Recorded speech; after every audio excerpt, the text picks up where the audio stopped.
Okay, so hi everybody. Hang on a moment. Do you want to start with Megan Boswell or should we start with Megan Boswell? For the ones who get it done, the most important part. Silly ads. Tricks are for kids. Hi Gail. Hi Al. Hi It's Bink. Hi It's Bink. Okay, I'll get you that address in a moment. Thank you. Hi Heart May Wise. Debbie D. L. And I'm not in live chat. Okay. And this is all too big there. Do you want to start with we're going to start with Megan Boswell. Monica. Oh shoot, my glasses are all dirty.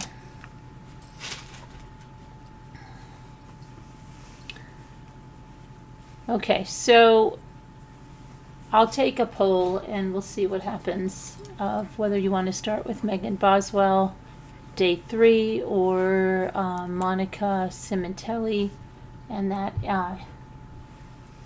is day, I don't even know what day we are, 9. I'll do a poll, start a poll.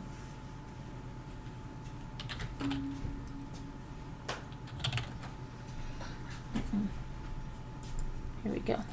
Hi, Slamaran.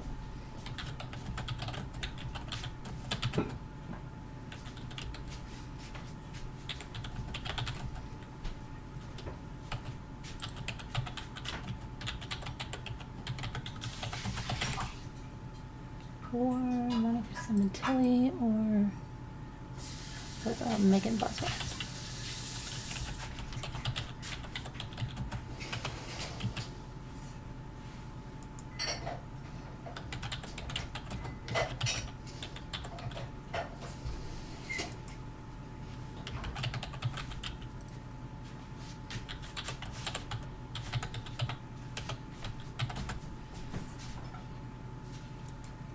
Okay, there's the poll.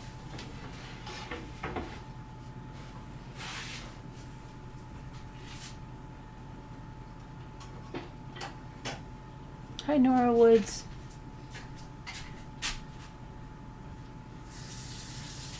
So far, Megan Boswell is winning.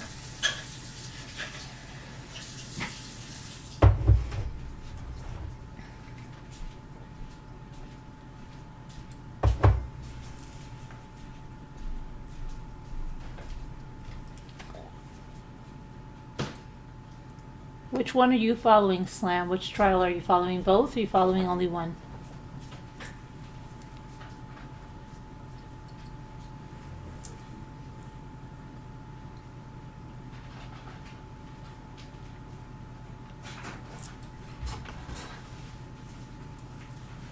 Of course. Let me see.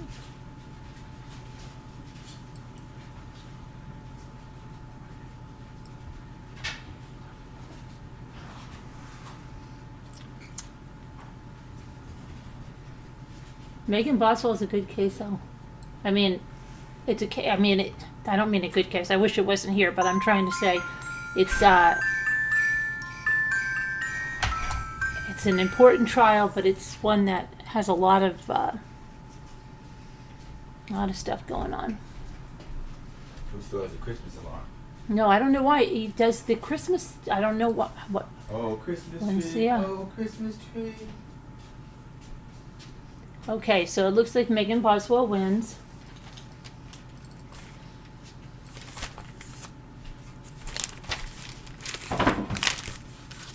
These are my notebooks. Back to my old ways of my notebooks. Okay. Day 3, right?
Oh, here's day 3.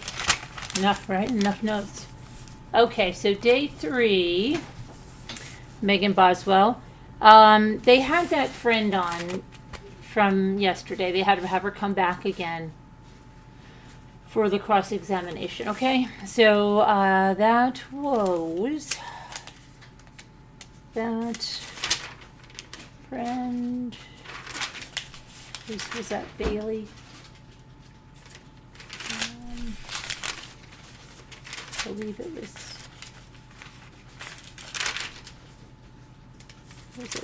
was Bailey. Right.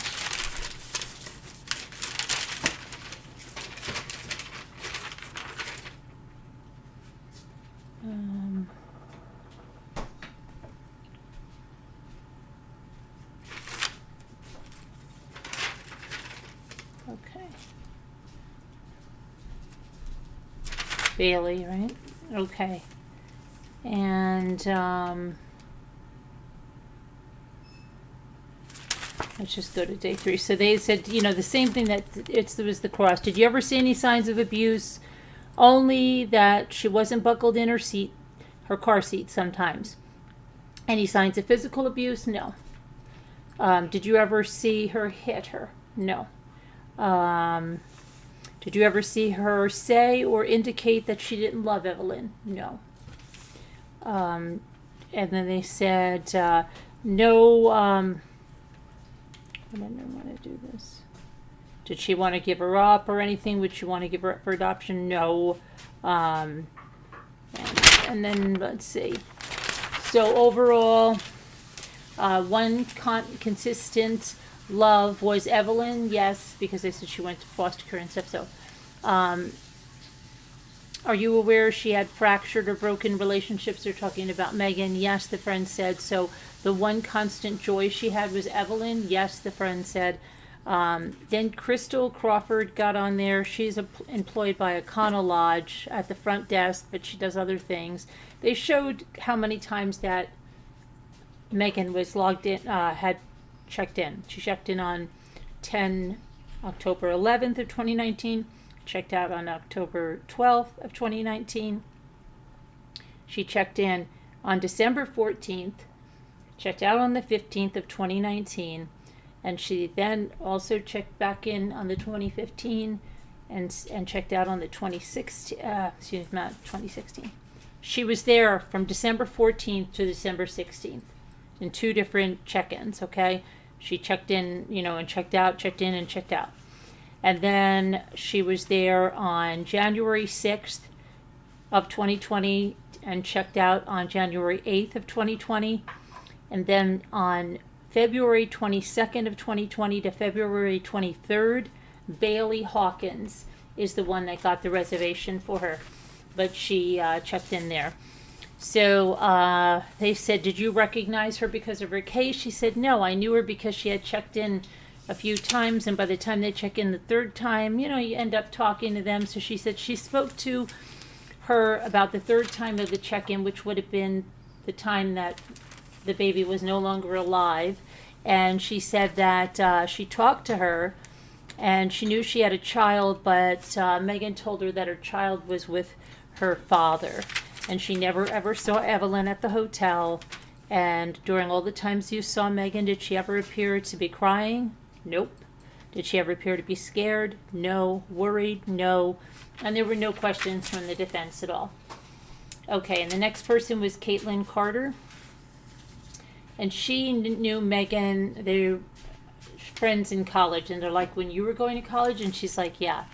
But she met her in middle school, but they weren't friends then, and they reconnected when she was in college, this girl that's on the stand.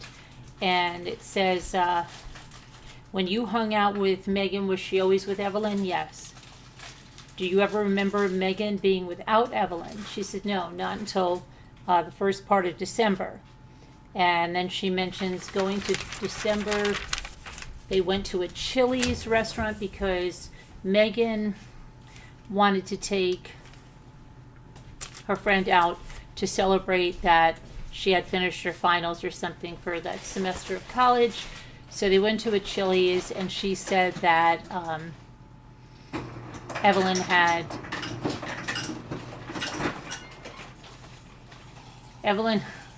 had dirty clothes, dirty face, dirty hands, and you could smell her clear across the table.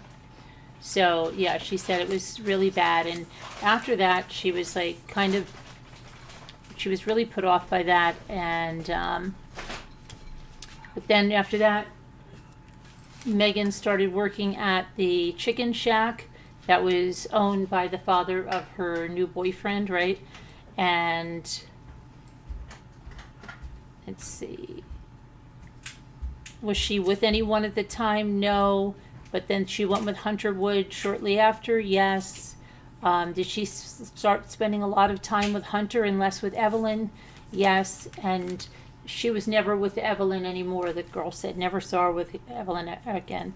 And she would go to the aquarium vacations without Evelyn, which she thought was really strange.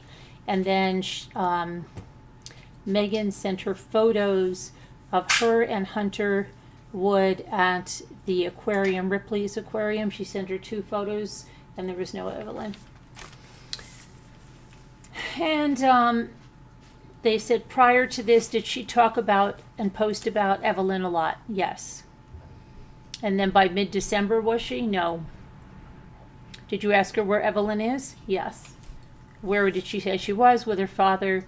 Now Ethan came home, and she said, oh, Ethan came home and got emergency custody. That was her excuse. But you never saw court paperwork? No, she said. Do you ever remember seeing Megan around Christmas? She said, yes. She saw Evelyn with Ethan, and then she said she got a phone call when she was talking to her, that Megan got a phone call from her dad, and she heard Megan telling her dad, I'm getting Evelyn back on February 1st. Did you ever see her cry? No. Did she seem concerned? No. Worried about Evelyn? No. Cross-examination. You were close friends? Yeah. And then you had Chili's, you went to Chili's. And she said, yeah, Megan took her out to celebrate the end of college semester. She didn't remember the exact day. Evelyn was being dirty, yes. Did you ever see her dirty before? No. Did Megan seem like a loving mother? Yes. Did you ever see her neglect Evelyn? No. Why did your friendship end? And she said, because Megan lost her phone and didn't have a phone. Okay. And they went on, your exams are definitely in December? Yes. So was it before Christmas? She said it was no earlier than the 1st or 2nd week of December. Do you remember the Chili's? Was it before or after she started working at the chicken shack? She said it was after.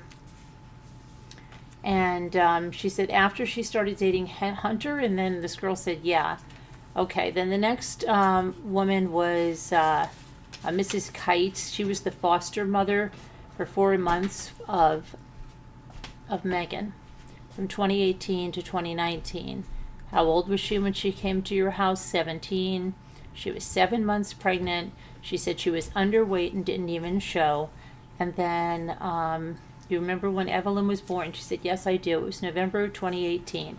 And did she appear to be developing normally and appropriate? She said yes. She said she drove Megan to all of her pediatrician appointments for Evelyn, and she had taken her to, when she went to the, obstetrician, she went there. When did she move back with her father? She said she moved back in February of 2019. She moved back to Tommy Boswell's house. Did you keep in contact? Yes, she did. She said through Facebook, text, Facebook, text, and calls. Do you remember Megan bringing Evelyn for a visit? And she said yes, in September of 2019. And then she was toddling around. Evelyn was taking 1 to 2 steps, and she looked normal and healthy. After that visit, did Megan contact you again? And let's see. On December 3rd, there was a Facebook message where she said she was looking for a babysitter. Do you think your sister would babysit and let me pay her at the end of the week because I just started a new job? Now, she said yes, her sister Sue would do that. And she remembers that Sue, in the text it says Sue wanted a pack and play. And she said, yeah, I can get one. And the foster mom would babysit, but she couldn't because she has 2 broken ribs. So did Sue babysit? Yeah, she said. And new boyfriend, Hunter Wood. And she reached out on December 22nd. Megan did. And the foster mom said they were on their way to a church play. This is December 22nd. She said, I really want you to meet Hunter, I want you to meet him. And she said, well, you can bring him down to the church and meet him. So they did. And at the time she said, where is Evelyn? And she said, oh, Ethan has her. We're sharing custody. And did she look sad? They asked. No. Did she look worried? No. Then there was a text on January 13th of 2020, and the foster mom said, how is Evelyn? And she said, oh, good, we are sharing half custody. Okay. And she says, oh, listen, I want to get Evelyn something at Cracker Barrel or something. There's a dress I want to get her. What size dress does she wear? And Evelyn was like, oh, 18 months. Can you believe that? And then she told her, you're hands down, the best foster parents and this and that. And she asked, is Ethan out of the Army? And Megan said yes. And then in February of 2020, the foster mom said she was contacted by someone by the name of Shirley Boswell Lowry. Did you know who that was? Has she ever contacted you before? She said that she is the aunt of Megan, and she got contacted by Facebook Messenger and she said, I asked her to call me, and she's never contacted you before. No, she said, I told her I didn't know where Evelyn was, and Megan said that Ethan had half custody because they were asking where Megan was. She tried calling Megan, and Tommy answered, and she told him she was looking for Megan. And then she texted Megan by Facebook. Did she respond? Yes, she responded and said she didn't have her phone, and so everything had to be by Facebook Messenger. And then the foster mom, she had these contacts because she was a foster mom in DFS, so she contacted Constance Cole and DCFs, and she left a message that Evelyn was missing. And then they say, okay, so the last time that you saw Evelyn was September of 2019 when Megan brought her to your house? Yes. And then we have the cross-examination, okay? You knew Megan because from foster care? Yes. She was pregnant? Yes. You took her to her appointments? Yes. Was her pregnancy normal? Yes. She said, except she was underweight. She was 7 months pregnant and you couldn't tell, but she started to gain weight when she was here. Any medical issues? I don't know, she says. He tries to mention intrauterine growth restriction, and then they objected to that, and it was sustained, so that was it. Did you witness any procedures? No. How did she act? Did she want to be healthy and stay healthy and have a healthy baby and all that? Yes.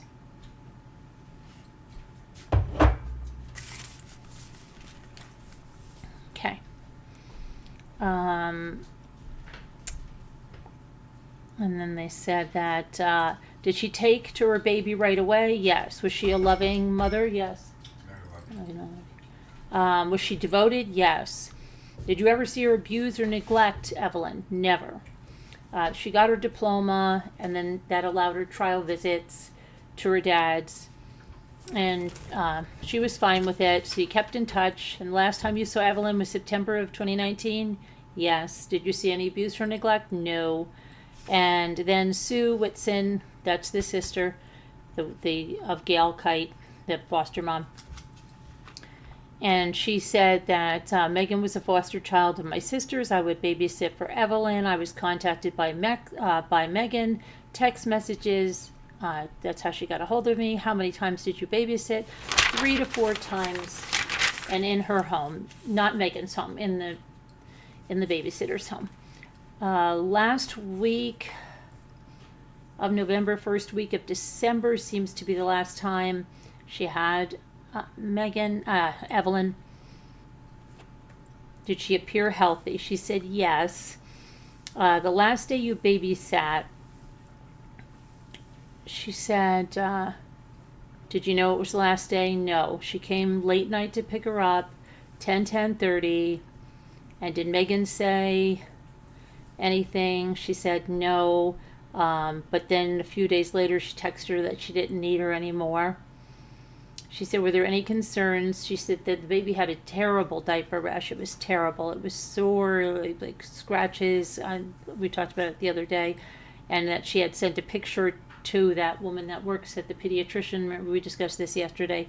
And because she was worried about it, they said, was she clean and everything when Megan brought her to you? No. She smelled of urine. She had dirty clothes, dirty face, all that stuff. She said she would give her a bath.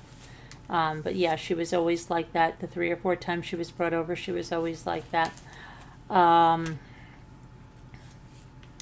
then on 12/21, she was texting because Megan still hadn't paid her. And then she eventually paid you. Yes, she put it in the mailbox and sped out, spinning her tires. But then she texted she's sorry, but stated that her baby daddy has custody and she hasn't seen her baby in days, and she was crying. How well did you know Megan? They asked. Not well. There was a picture that she took of the last time she watched Evelyn, and it looked like a nice picture. You know, they showed that. Let's see, around 12/21, then you knew she wasn't going to need you anymore, and you last watched her sometime in December. Then we have Erica Stacey. Erica, let's see. Erica Stacey is the mother of a boy that Megan dated. His name is Caleb, in the spring of 2019. They dated for about 2 to 3 months. Did you meet Evelyn? Yes, she said, but no more than 10 times. But the relationship, would you say you had a relationship with Evelyn? Yes. And they said they would see Evelyn when she came to the house because she was always with Megan. She thought she was attached to the hip. Anytime for Thanksgiving you would ever see Megan, you would see Evelyn. And let's see, did she leave her with babysitters? She said, no, not really, only family. Then they broke up, but the mother wanted to continue her relationship with Megan and with Evelyn because she felt she could help her. Do you remember seeing her in September? She said, yes. I made her some, she had a Cricut. She made her some decals to put on her vehicle. They were Chevy decals. They were putting them on. And she said, I'm not even going to charge you for them if you bring Evie with you. And then she was really breaking down because they gave her these evidence bags to open. And she had to put gloves on, and she opened up the bag. And in it was this birthday shirt that she made with the Cricut for Evelyn. And then it was a baby shark one. And then there was a blanket she made in another bag with Evelyn's name, with the Cricut, pink glitter on the baby shark blanket. And she loved baby shark, all that. Okay. And then let's see what we have here. So she was all crying with all that. The shirt was to wear to the party. The blanket was a gift.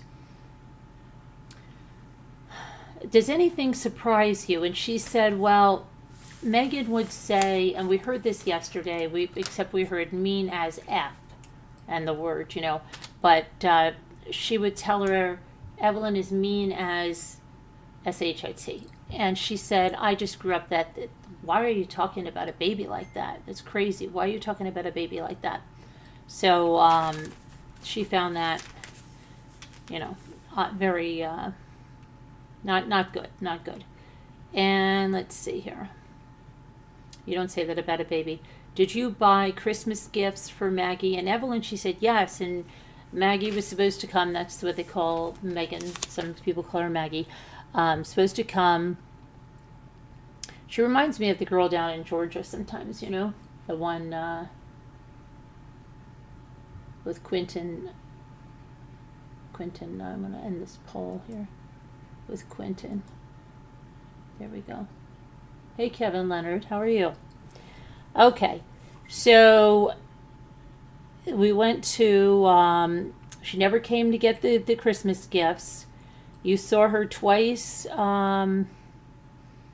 in January in church with Hunter. And was Evelyn there? Nope. She said Evelyn was with her father. You asked Megan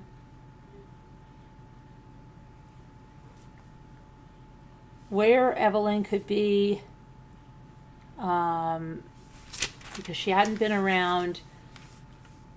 And so she went to pick her up like at a Walmart one night because she thought that she could find out where Evelyn was. And she said when she had Megan in the car, she was asking her, but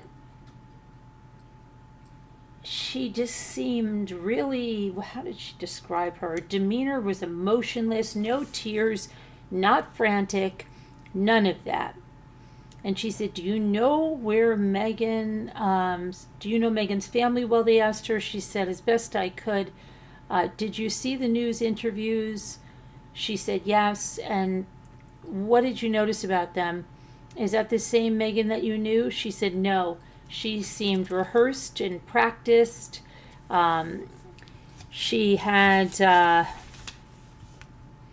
they showed some messages between this woman and Maggie on January 8th of 2020. And everything else, they just saying, you know, where is she? Everything else is okay. One human error. Oh, this is where they had another problem in court today. They were showing the text message, and then they had a bubble that was not from Megan that they wrote in there or something. Right? It's crazy. And the defense called for a mistrial because of it. And they had this big hullabaloo, and they're like, it's one error, but the defense kept saying, well, how do we know this other stuff? So then they took a long break. They came back. Oh, and something happened to Law and Crime today. Their whole control center went down. All of their trials down. You had to switch to different places, but Monica Sementilli is not anywhere else. So you had to wait for that one. But anyway, hi, Christine F. Hi, Heart Made Wise. So it was terrible. And then they came back and they said, no, we don't need a mistrial on this. I'll tell the jury, you know, to disregard that and all of this stuff. Okay. So let's see. There is a text message, you know, did Evelyn have a good Christmas? And she says yes, but Ethan has her again. She'll bring her by next month. How is Hunter with her? That's the new boyfriend. And she says he has not been really around her. Okay. And 2/24/2020, she's missing. And she texted her, can you tell me who has Evelyn? And she said, my mom. That's why the TBI is looking for that car. And this woman says, what did your mom do with her? The news says they didn't have her. And those are the first two people she mentions other than Ethan. Yes. Then they have the cross-examination, and they talk about her knowing Megan in the spring of 2010, and that Evelyn was about 5 to 6 months old when she knew her. Any signs of abuse or neglect? No. Was she a loving mother? She seemed perfectly normal. What was Megan's personality like? She said kind of quiet until she gets to know you, and then she just walks in and she's normal. When you saw her in the car, when you picked her up at Walmart, what was she like? She said unemotional, numb, you might say. Let's see. Did you ever see Evelyn dirty or Megan acting inappropriately? No. And the last time you ever saw Evelyn was on September 11th of 2019. Yes. Then the next person is Randy Wood. It's Hunter Wood's father. Here we have a little bit of a blockbuster now because we find something out about Hunter. He is in like a psychiatric unit now somewhere, okay? He's in a psychiatric unit, and now Randy Wood is Hunter Wood's father. He opened the Hunter T Chicken Shack. I don't think it's operating anymore on Highway 775. He sold roasted chickens, drive-through. How many employees did you have? He said, well, we hired everybody. And we had about 12. Let's see. Who decided who hired them? He said he did. Did Megan Boswell apply? Yes. Was she hired? Yes. And he said that they opened up on December 2nd of 2019. Did she work there that day? Yes. And there's some guy named Jason made the schedules down there. Hunter, let me see here. Yeah, Hunter was an employee and stuff. It wasn't that he had his son like at this big high position. He did what he did. And Jason ran the place when the father wasn't there. Did you work there too? They asked the father. Yes. Where was Hunter living? He said with himself, his dad, the dad that's on the stand. Hunter drove a Ford truck. Yes. Was your son dating the defendant? He said, well, she got her car repoed. So apparently this car that Tommy Boswell bought her for $20,000 cash new, apparently she had taken loans against it. And it ended up getting repossessed in the parking lot. And she had to go to appointments. So Hunter's dad suggested that Hunter take Megan to her appointments because she didn't have a car, okay? And then he said that she actually stayed 3 nights with them at their house because she said her dad kicked her out of the house there, right? She never brought Evelyn in. He said no, and he said when you hire employees that have kids, you have to be careful with it, and because they got to work around their kids. So he said, okay, well, you have a kid, and do you have to work around her? And she's like, no, I don't have to because the baby daddy has the baby, so I don't have to do that.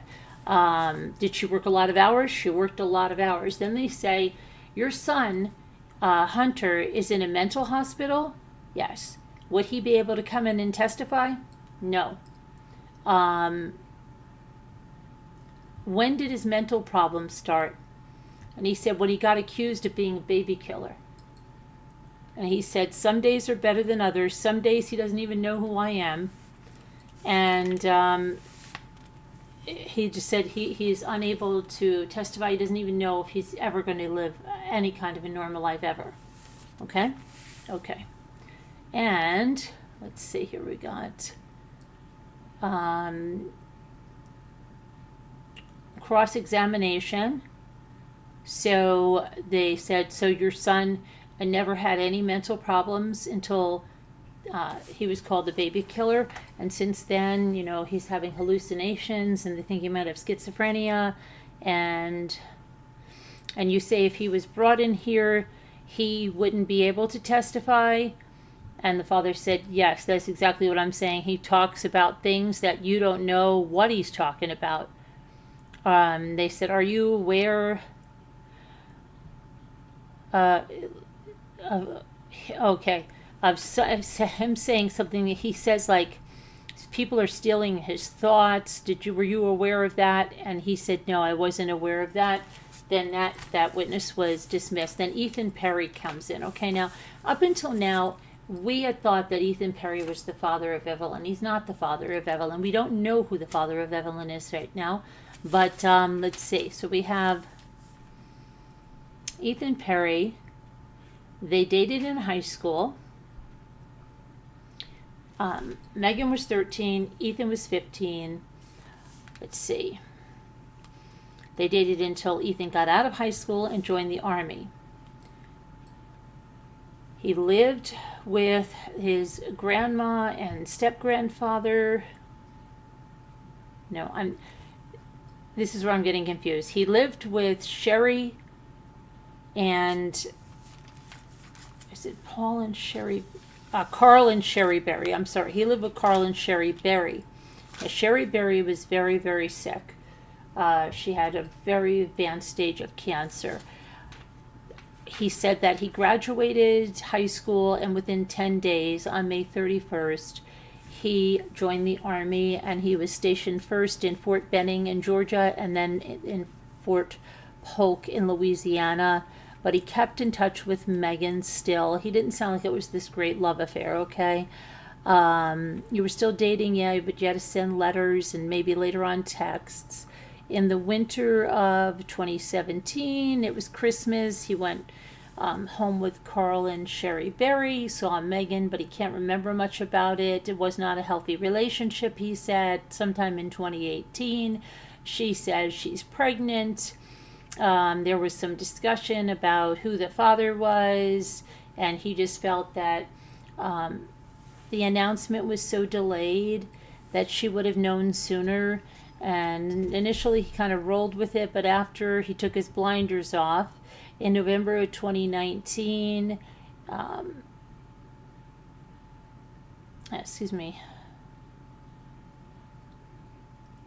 November 18, Evelyn was born. And then he came home around Christmas, but he didn't see Evelyn. There was stuff about the legitimacy of Evelyn, and then he went back to Louisiana, and then he got sent to El Paso to assist with Border Patrol. So later on in 2019,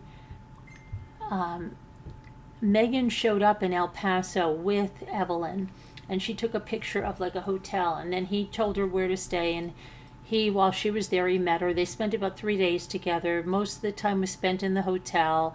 Evelyn was toddling around and stuff, and then the last thing they went to an IHOP. They also went to a zoo. And that was the one and only time he ever spent time with Evelyn or ever saw Evelyn at all.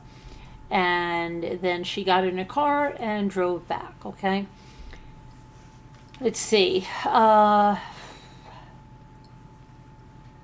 They kept in contact with Facebook Messenger. Did you give them money? He said not really.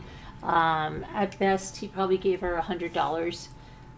Let's see.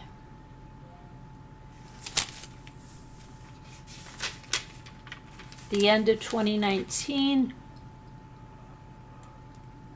Did you come back to Tennessee? Yes, he said I stayed there from like December 15th to December 30th. He stayed with Carl and Sherry Perry. Did you see Evelyn? He goes, well, we were going to go to Paul Miller's for Christmas with Megan, but she said Evelyn had the flu and she didn't want to bring her around, and this is all when COVID was, new, and so just, not too many people questioned it. She did tell him that Evelyn was sick and told Ethan, if you want to see her tomorrow, you can, that she took her to the doctor and gave her medicine, and he said everyone has the flu around here. Did you all meet up and go to Paul Miller's? Mostly, he said, sat around. It was pretty fast. They had dinner. They opened presents 2 to 3 hours. And then he brought Megan over to this community college parking lot to get her car. Did you see Megan after Paul Miller's? No. And did you ever see Evelyn? No. Let's see. Then she went to the house where Ethan was at one time, and she had Hunter in the car, and she went there to pick up some things. It was about 10 minutes. After that, their communication pretty much ended. Sometimes they would text on Facebook. The cross-examination was, how many times did you see Evelyn in El Paso? He said it was a period of 2 to 3 days. And What do you catch? Oh, the trial. 2 to 3 days, and they went, like, again, they went to the aquarium, they went to the IHOP, they spent some time in the hotel, and then they just said, well, okay, did you see any signs of abuse? He said there was a bruise on her leg, but it was probably because she was learning to walk. Did she appear to love her child? Talking about Megan, he goes, I don't know. Was the child clean? Yes. Were there any neglect issues? No. And then he was dismissed as a witness. And then we have Cole Perry. And he said that Ethan lived with him since the 8th or 9th grade. Then he joined the military, and then he went back on his own. Did anyone else live with you then? He said yes, his wife Sherry. And he had a career plan of the military, yes. What branch? The Army. How soon did he go into the military after high school? He said pretty immediately. And where was basic training? He said it was at Fort Benning, Georgia.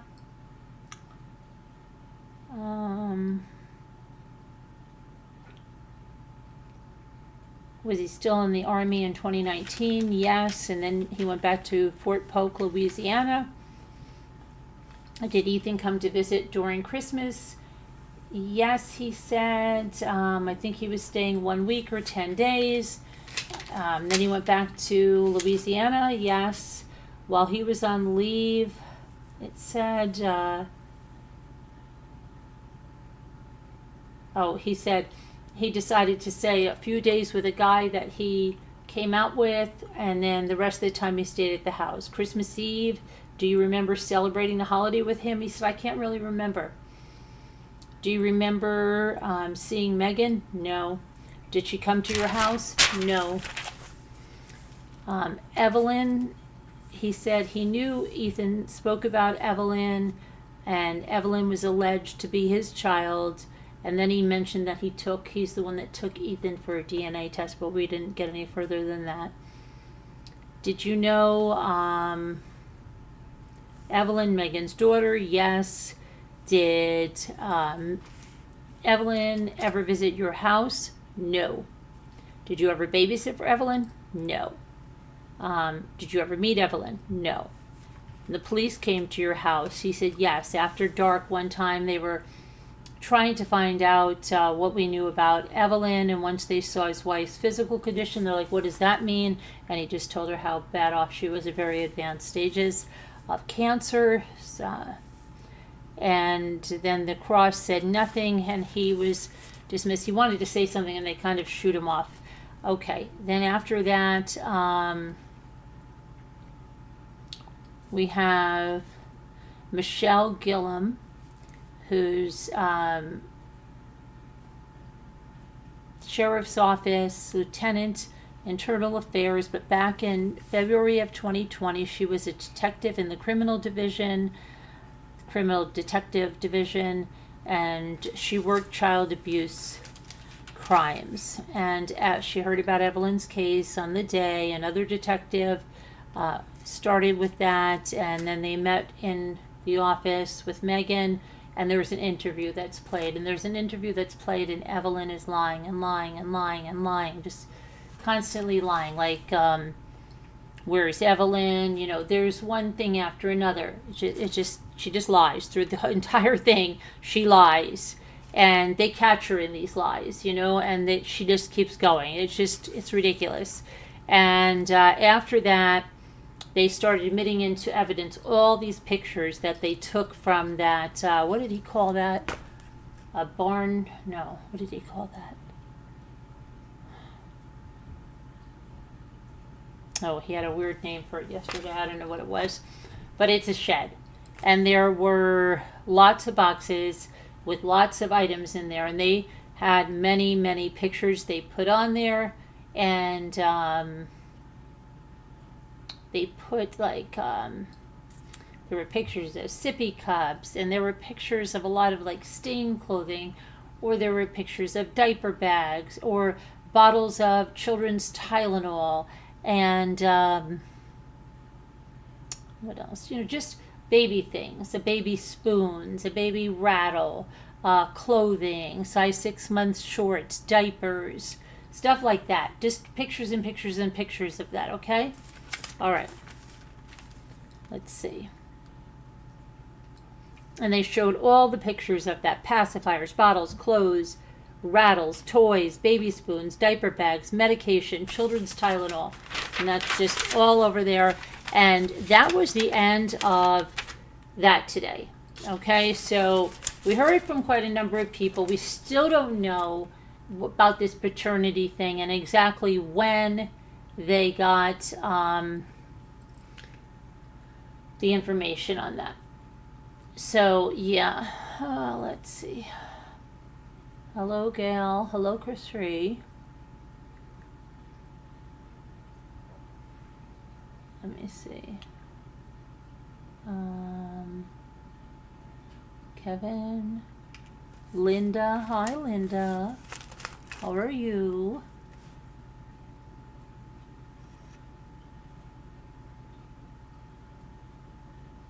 Christine F., good to see you. How you doing? Okay, we're going to go to Monica now. So, let's go over to Monica. I've got to pull open the other part of the notebook, which is this one. This one. And we are day 9 of Monica. I need more pens and more notebooks. I'm like running out of all my ink here. Okay.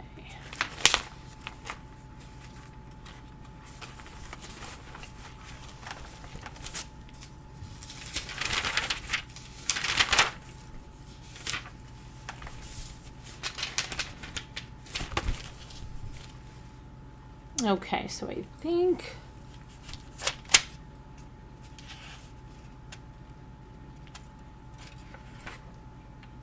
day 9.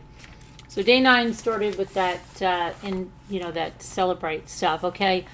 And this Celebrate stuff is going right over the jury's head. It's too much. It's ridiculous. They're not absorbing it. It's Charlie Brown's teacher.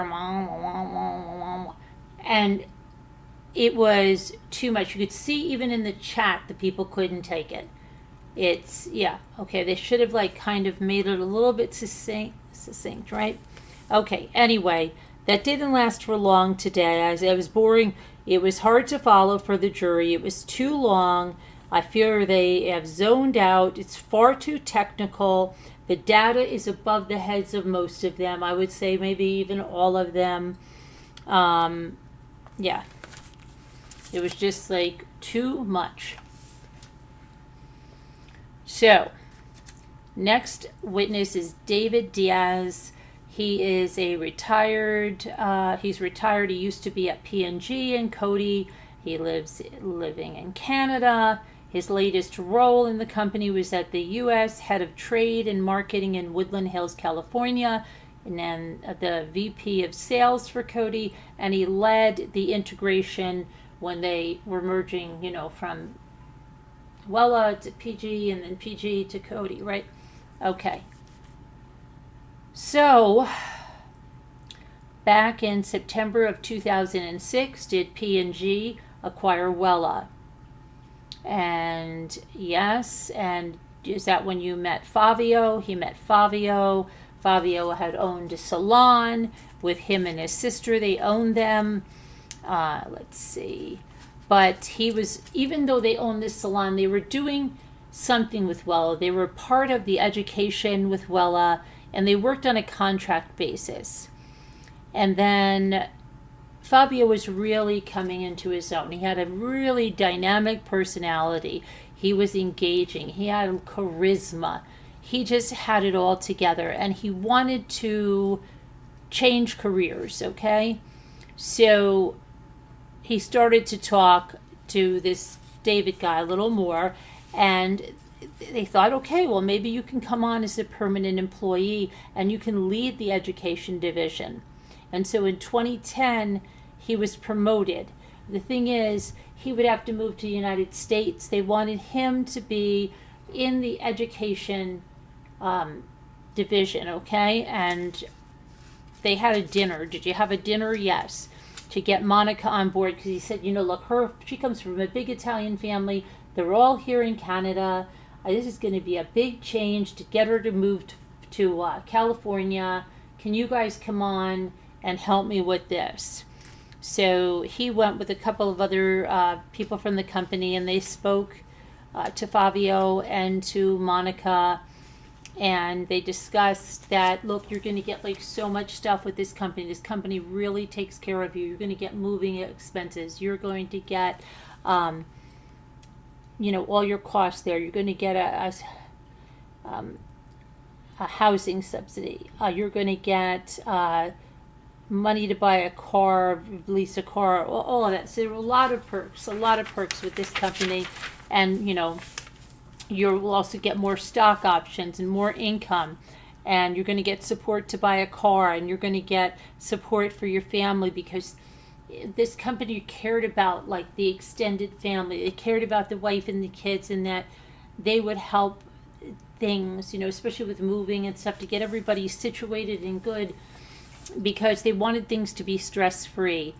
And so Fabio and Monica agree.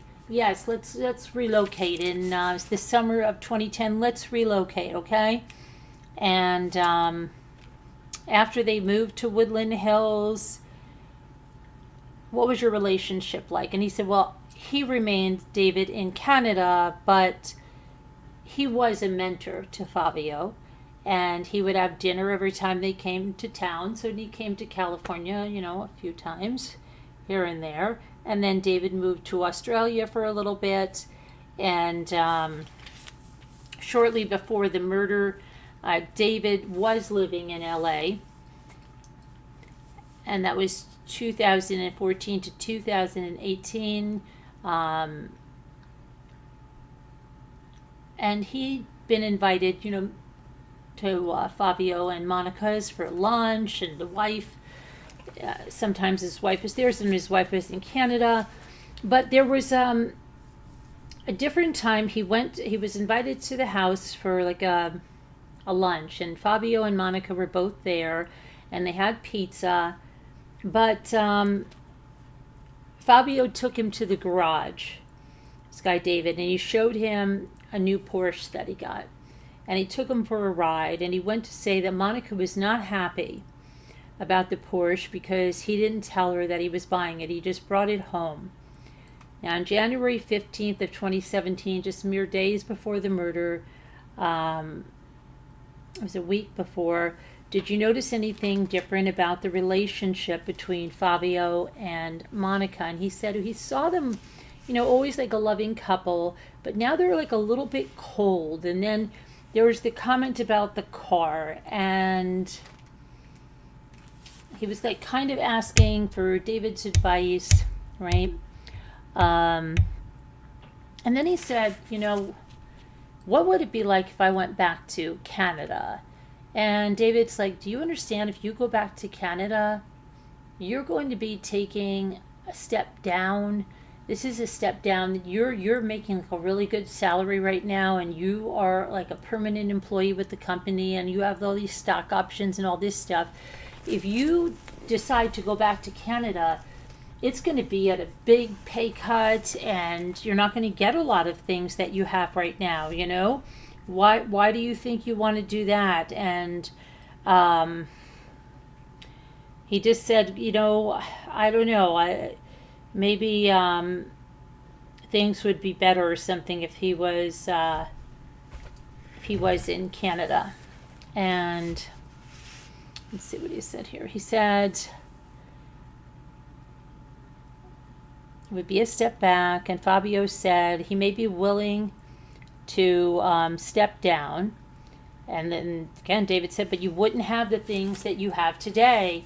And he said prior, this is the only time he talked about this, because he had spoken about going to Geneva and living in Geneva.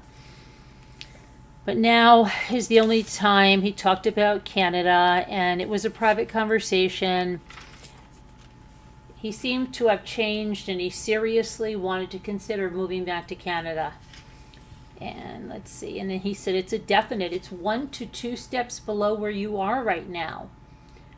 And then there was a November trip with Fabio, yes, and it was a trip for top performers in the company. They get awards, and so David would go there to celebrate their awards, okay? And Fabio was getting an award, and Monica went, and they had a great interaction during the awards portion, okay? At the hotel, they danced the night away. It happened to be held in Hawaii, and it was actually a very hotel where Fabio and Monica spent their honeymoon. And now, did you have any interaction with them in free time? He said, yeah, kind of, we stayed, I don't know, an extra day or so. And so we had a dinner and stuff, just the two couples, him and his wife, David and his wife, and Fabio and Monica. And he said it was very different. It wasn't as social or interactive. That Fabio is normally this really gregarious guy, but he wasn't that. He was kind of cold, kind of distant. There was something that was very different, and it was even different from the award night, okay? The award night, they were dancing up a storm, the observations of Monica and everything, and then during other free time, okay, it was observed that, now this I don't think is so crazy, because Fabio was with his educators and stuff and his team, and Monica spent a lot of time walking on the beach. Okay, well, but you would expect that he would be with his work. I don't know. That didn't seem that bad. Then the murder. How did you hear about the murder? He said he had just left work in Woodland Hills. This is David again talking, okay? He had a big day. He was tired. He was going right home. He gets home. He's home a few minutes. It's about 6 o'clock, and he gets a call. And it's somebody there who says, you got to come back to the office. He says, why do I have to come back to the office? I just got home. I'm tired. Leave me alone, okay? And they said, no, you got to come back. You got to come back. No, what do I got to come back for? And then he said, but Fabio's dead. Okay, just blurted it out. We have to talk. So, oh my gosh, Fabio's dead. Okay, so he goes back to the office, and Bob is there, and Henry is there, and the four of another sale, 4 of them go to the Sementillis. And it's all taped off with crime scene tapes. They say, no. You have to go across the street to the house across the street, which I didn't hear that before. So did you see Monica? He said, yeah. She was shaky. She was doing heavy breathing, and her words were choppy. Did she have tears? No, she didn't have tears. Let's see what they say. He gave her a hug. She hugged him. She said, I'm going to need your help with the company. I don't understand the company stuff, she said this immediately, right? Okay. The next day, he went back to the Simonelli house on 124. He was allowed back. They were allowed back in that afternoon, and he sat down and he talked with Monica on the couch, and she said she needed help and she didn't understand how we're going to survive financially. And she's talking about life insurance, and she's asking about it, and says she doesn't know the details. And he told her he had to have Henry look into it with her. And then she appeared to say she didn't know how anything worked. And he told her that Henry would put it together for her. And then they went on the patio. Did you go outside? He said yes, because Monica wanted to smoke. And she said, here is where they killed Fabio. And this guy, David, said he really struggled being there. He didn't want to be there. He didn't want to be on that patio. And was Monica crying?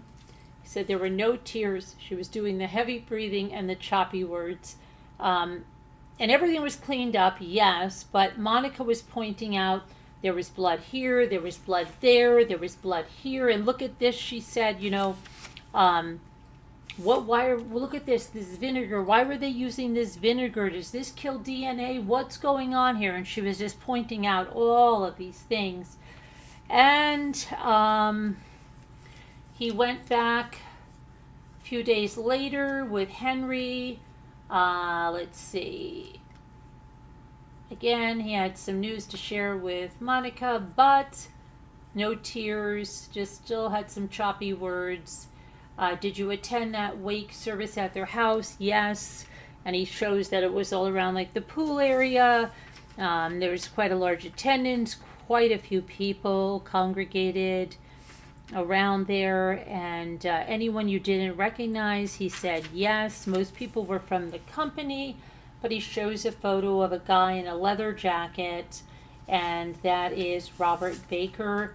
And he says that he was sitting down on the couch on the patio. It caught his attention, and he noticed Monica was speaking with him, and that, he just thought it was strange that he didn't know who he was, because everybody else was pretty much from the company. And there were a few more photos, and there was photos of Fabio's chair, and he said he didn't look at it because really the whole thing felt very uncomfortable out there. He didn't like it. And at this time, Monica's smiling at the witness, okay? And there was a shrine on Fabio's chair they talked about, and that was also put on Instagram. And did you see a photo of this chair, he said, and which had like a photo of Fabio, his cigar, and this ashtray, like all of his things, okay, that are very dear to him, or his Big Daddy hat, because they called him Big Daddy, and all of his stuff. And she put it on her Instagram. After the wake, did you attend the services in Canada? And he said yes. Let's see, the 2 services in Canada they went to, and he told his wife to reach out to Monica, take her to lunch, see if she needs anything, and she did do that. But after March, it stopped, and she did tell the wife that she was going to go to Vegas with a girlfriend, and then in May she wasn't available. Now they have the cross-examination. So they said, okay, David, you were interviewed the first time in March of 2021, maybe, he says. Are you aware that several years after? Yes. When you were interviewed, would you say that your memory was better then, or is it better today? And you testified about your conversations with Fabio today, but there's just yada yada yada, just all this stuff about just kind of just mislead the jury. 2016 Trendsetters event. You said there was a dinner. Can you give more detail? He said about why Fabio was different. Yes, Fabio is usually more gregarious. He was different. And then the Porsche incident. Did you ever tell Monica what Fabio told you about the car? No, he said. And then a guy named Marco came up. He's the significant other of Morella Sementilli. That's Fabio's sister. She is the second, she's the middle child. Fabio's the youngest. Then there's Morella, and then above that there's Loretta, who they call Lori. And hi, Leslie B. How are you? Okay. So, let's see. And did you meet Fabio? Yes. You had a close relationship with him? Yes. You spoke open. You spoke all the time. You were like brothers? Yes. Let's see. Did you and Fabio often discuss family matters? Yes. What was your nickname for Fabio? And it's Fa or Big Daddy. And when you first met him, he was a partner with Morella in the salon. He started working with Morella, and it's in the outskirts of Toronto. They became very close. Their kids were close. And January 29th, let's see, there was that wake in Cali, and let's see, he said that Wella came in and they had put out rented chairs and tables, and they took care of the whole event. It was really quite remarkable. They really did, the one above and beyond. And what did Monica do? She said she stayed for a little while, and then she said, I think I'm going to go to bed. And he said either Morella or Monica's mother had given her a sleeping pill, and she went away for a little bit, and then she came up a little later on in the night. Later, she was back on the patio, and she had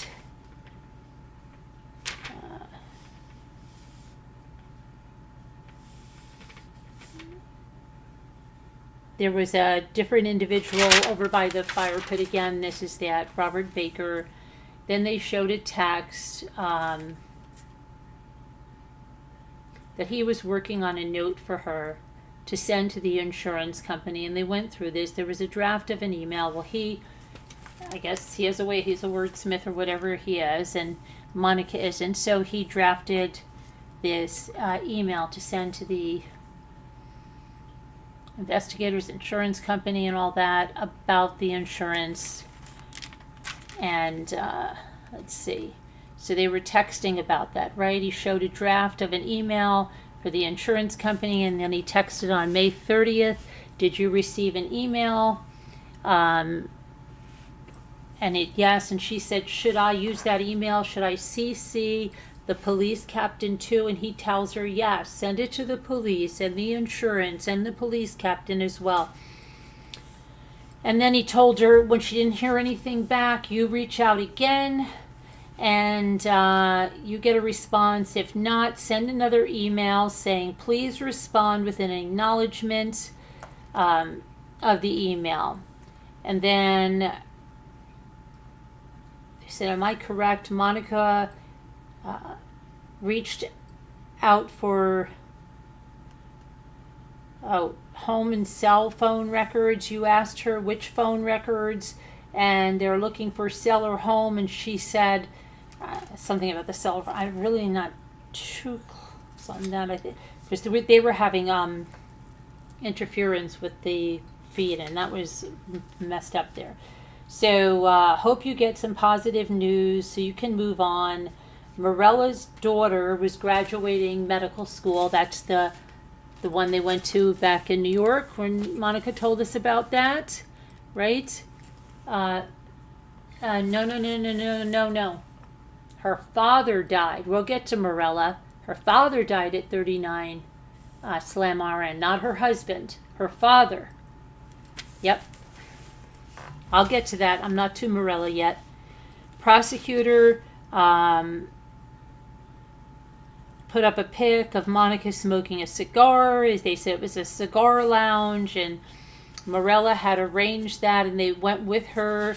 Let's see, the police contacted you and say she was arrested. He said it was actually a call to Morella, and it was on speakerphone, and they said that Monica was arrested with Robert Baker, and they found Robert Baker's blood, and Monica had been having an affair with Baker. And let's see, the DVR on June 15th, you were calling Detective Parshall. Yes, were you aware that Monica was having an affair? The night before she was texting you, things are getting worse. No. He said at one time, Jessica gave up the mother's computer password, and they found out that Monica was swinging and having an affair with Robert Baker, and Deborah Obad had told him this. And were you trying to help her with the insurance? Then because he didn't think she was the killer, and that's why he was trying to help her. On May 25th, did she tell you she was in Myrtle Beach with Robert Baker? No. They show photos of Monica and Baker together. Did you know she was there when she was trying to get you to help her to obtain the life insurance benefits? And they go through these emails and how Monica was with Robert Baker when she was emailing and texting Marco. Okay, and then next, Morella came on. Fabio was her little brother. They have an older sister, Loretta or Lori. Now, everyone in the family was born in Italy except for Fabio. He was born in Toronto. They all were in Toronto at that time. And she is the godmother of Isabella. And so you guys all have a close relationship. She said, yes, we have a very close relationship, but we lost our father at the age of 39. And then Fabio was killed at 49. Okay, they lost their father at 39, and Fabio was killed at 49. And they said, well, did your mother become a big supporter of the family? Did your mother have to support the family? And she said, my mother worked 3 jobs to support the family. And we had keys around our neck. And we had to, take care of ourselves. And our older sister had to make sure we ate. And my mother was working 3 different jobs. And she worked in a factory. And she knit sweaters. And she was cleaning this veterans hall, okay? She was a cleaning lady. And then when Fabio got a little older, he had a newspaper route. And then he was a stock boy, stock shelves at the supermarket. And then he too started to work at that veterans hall, and he was washing dishes. And did you become a hairdresser? Yes, she says. You opened a salon? Yes. Did Fabio work for you? Yes. But then he decided to go to school and learn color and style and cuts, and he did. And after that, he had his own salon, okay, for years. And then they decided, hey, this is crazy. We have our salons. Why don't we just open up another salon together? So they did that. They opened up a salon together. And while you were at the salon, did you become platform artists? They both became platform artists with Wella, okay? And they were running... She had a salon in 2001, and then, 2001 they opened Salon Shampoo. That was their one together. Okay? So, when did you meet Monica? How did Monica get introduced to you guys? And she said, well, we first met Monica when we were working at the Modelli salon. That's Morella's salon, the first one, right? And that Monica had worked in a clothing boutique that was 3 doors down. And when he decided, Fabio, to open his own salon, Monica had been working in Morello. She was doing nails and makeup on the 2nd floor.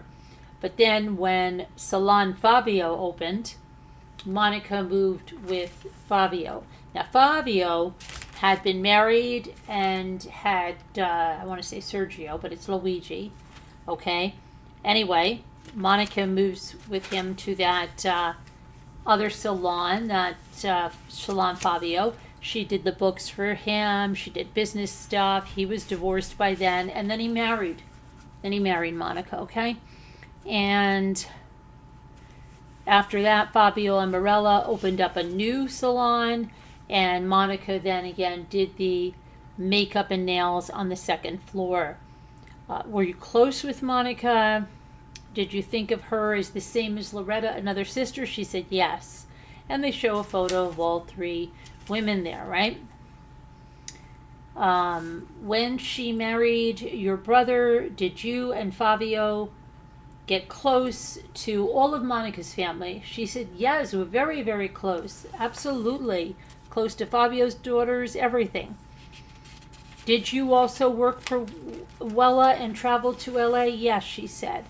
Did you guys spend the holidays with each other? Yes. And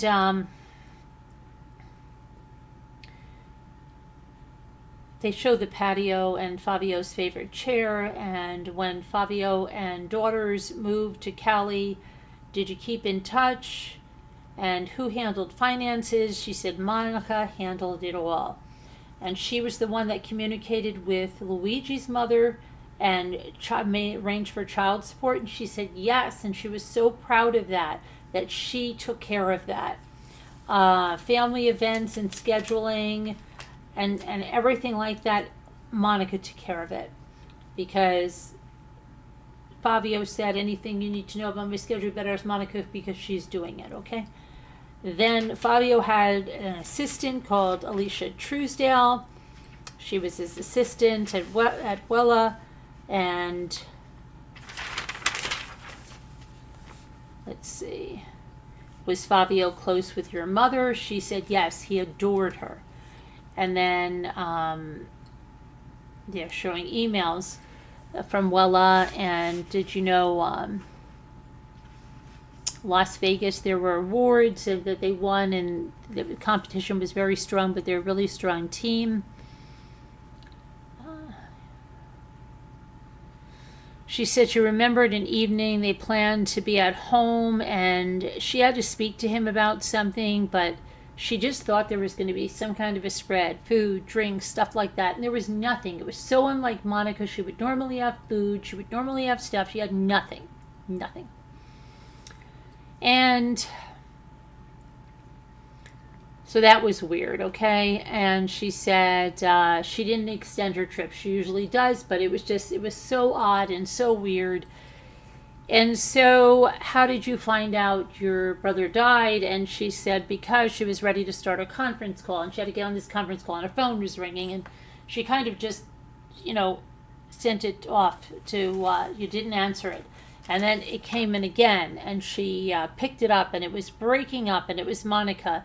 And she's like, Monica was saying, they killed Fabio. And she's like, what's going on? Is it a joke? What is going on?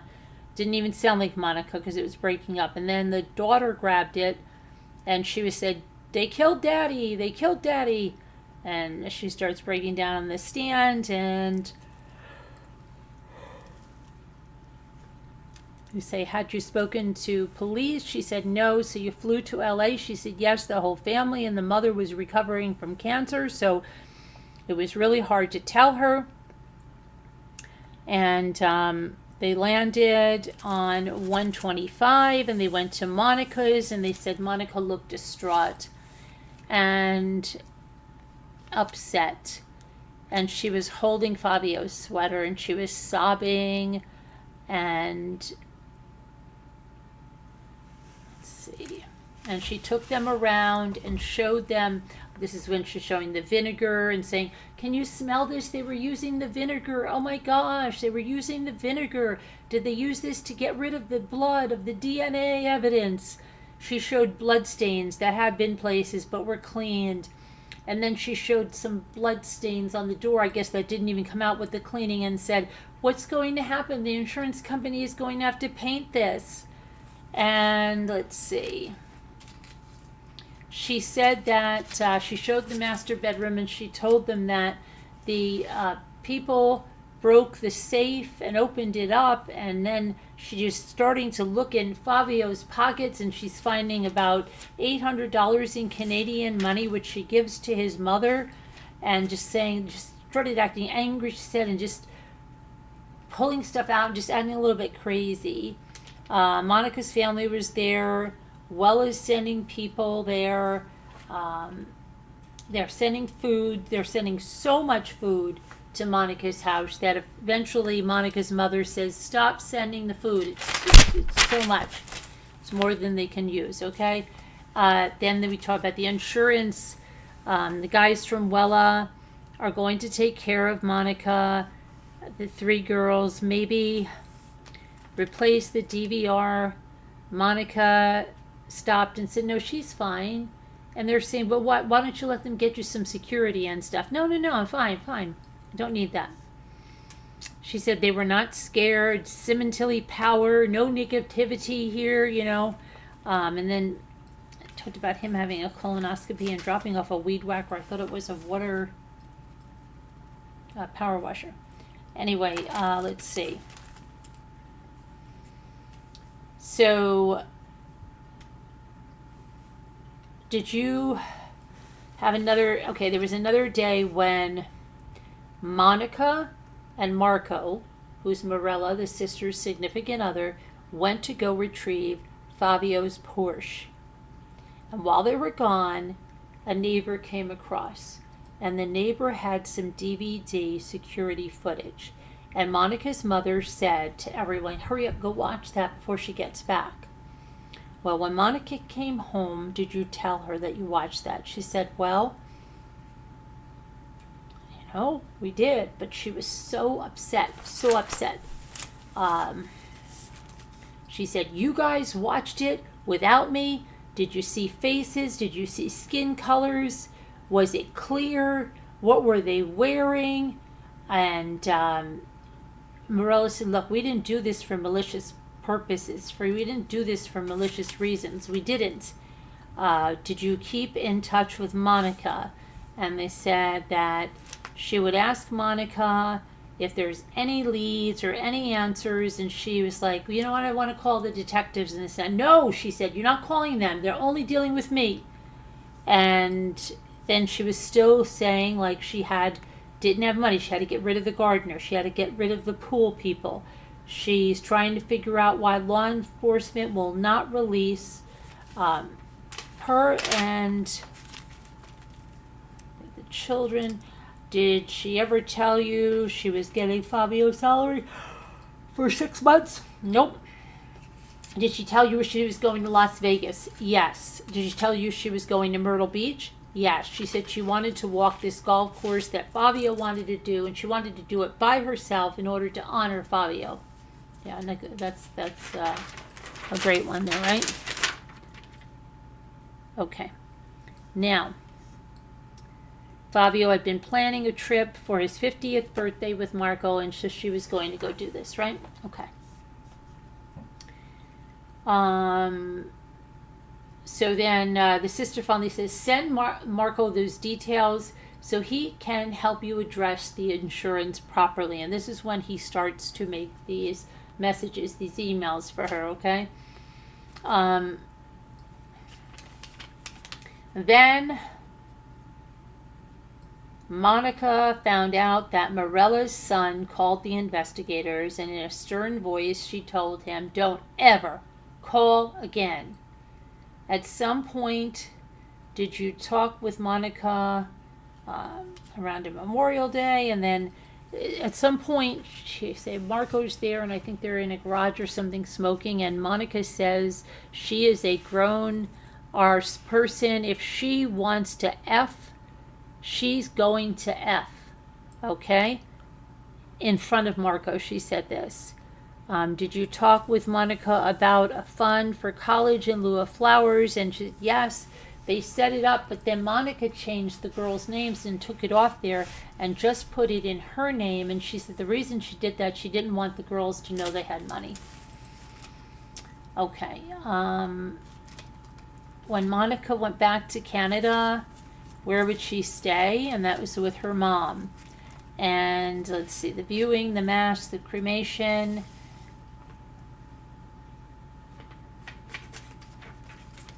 At first, they didn't want Fabio cremated. But she said that the 3 kids said they wanted it done, and that was it, and it's done. Now they didn't know what to do with his remains. There was like 4 people that went to the crematorium with Fabio, and the rest went to the banquet hall for the luncheon. And the luncheon was paid for by Morella and her husband, Marco, and Monica's mother. And so when they had these remains, they're like, well, what did you do with the Fabio's remains? And she said, well, they didn't have anything. They didn't purchase like a vault or anything to put the ashes in, or I guess even, I don't know what they wanted something in the house. I don't know. They didn't have that. And they had a cousin who had just gone through like a series, excuse me, a bunch of losses. So they said, well, we'll help you. And they said, for the meantime, we have a family crypt. You can put Fabio's ashes in here while you're deciding what you're going to do. And Fabio's ashes are still there in the cousin's family crypt. And they've never been put anywhere else.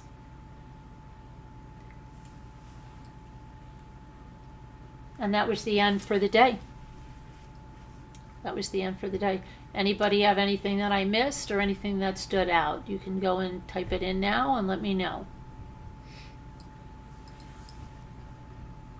Did I end that poll? Did I just see Debbie Two Scooter? Oh, there is Debbie Two Scooter. Debbie Do Scooter. What is she saying she can't do?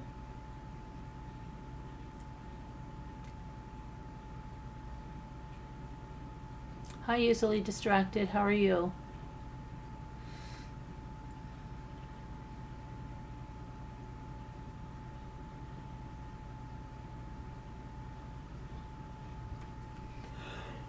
Oh my goodness. I am tired. I had about 2 hours of sleep last night. And I'm glad we're going to break a little bit for trial, you know. Trial, this is really intense. If you cover it like every single word, it's intense. You have to get caught up on Monica's over the weekend. Yeah, the one yesterday is extremely boring, and it's a lot of stuff that went over a lot of people's heads. Hi, One Eye Blind Arts. How are you? So, there's supposed to be storms this weekend, storms this coming week. It's ridiculous. You caught some of Boswell today? Yeah.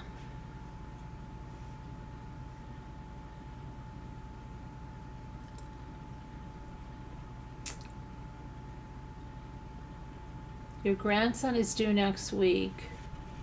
So any day I'll be a grandma. Oh, for the first time, easily distracted. How exciting.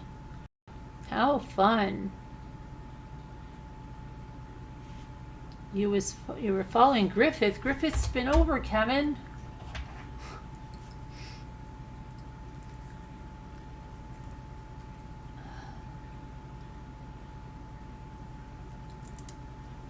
Do you know, did she say, do you know if it's a grandson? Yeah. What are they naming him? What's his name?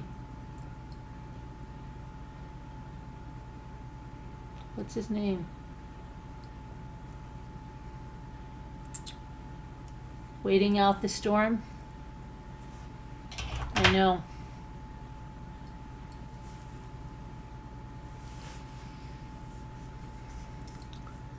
It is crazy, right?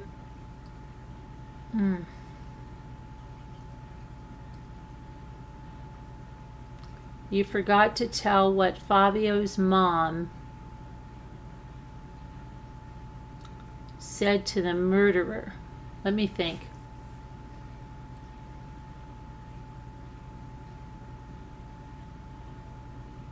Remind me, Slam. Remind me. I've got, my head is mumbo jumboed. Who said it? Was Morella? Who was on the stand? Morella?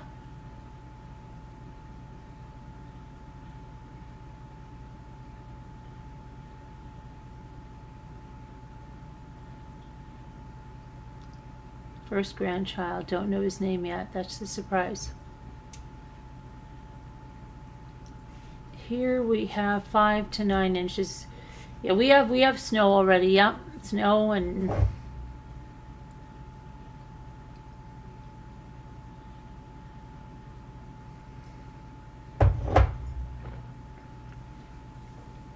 remind me, Slam, please.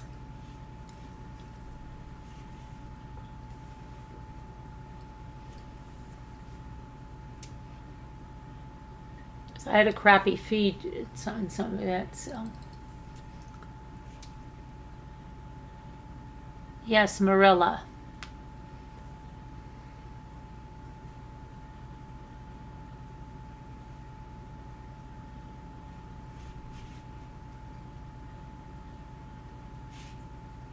I'm trying to think, Slam. Tell me, Slam. Oh, she said F off? When did she say that? When, at what point did she say that?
Okay, the night the killer was there, and they were trying to get rid of him because he stuck out like a sore thumb.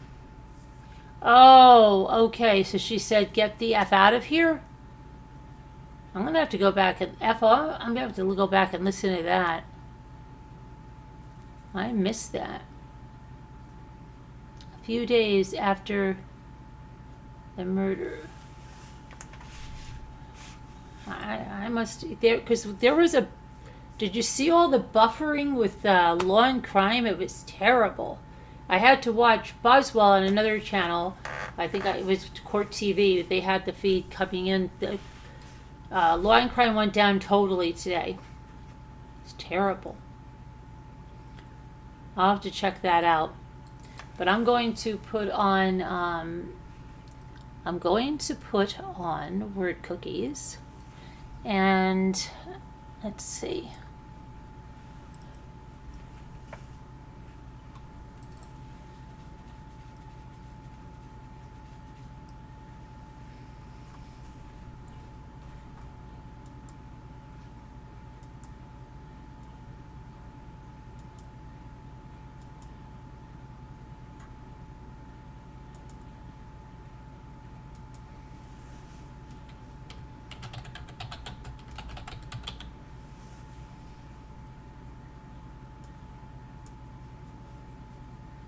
Okay, let's see.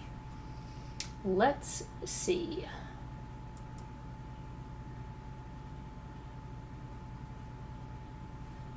$15 coins in fountain.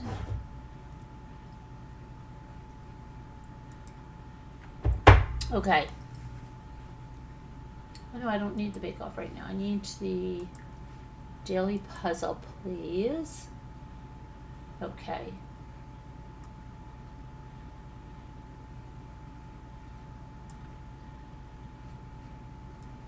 What's with the, I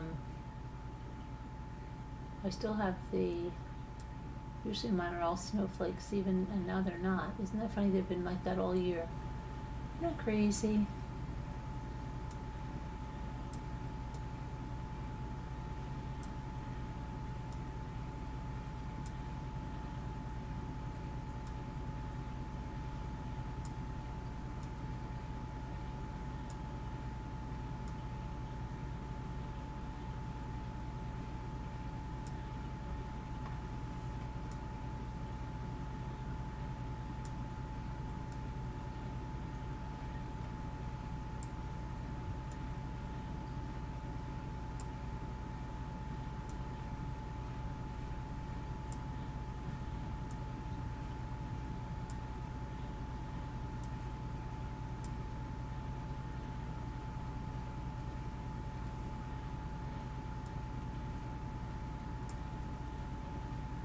Hmm.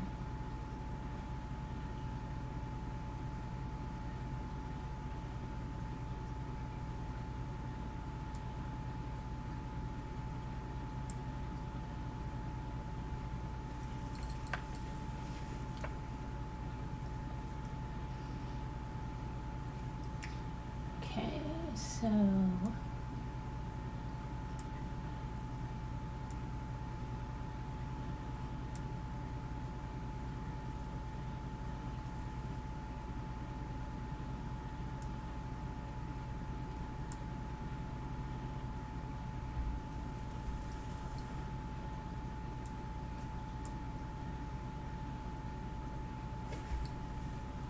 okay.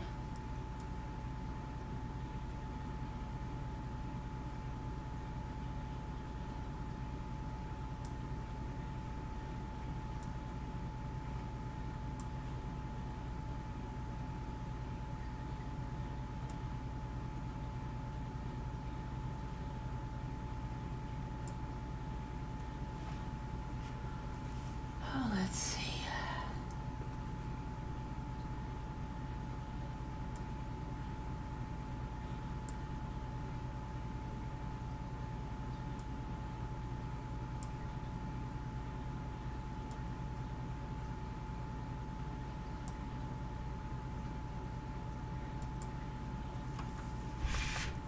See, now these aren't doubles. That must have just been a special thing. They had double things.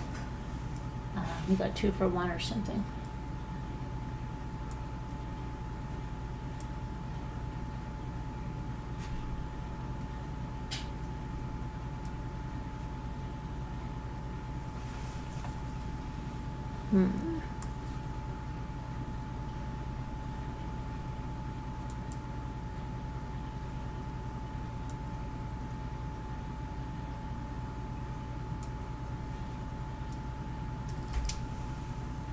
I tried Lindy.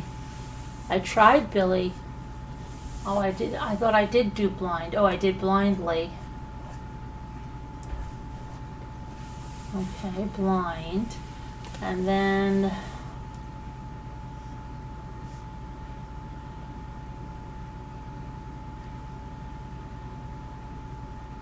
wait a minute, Lily.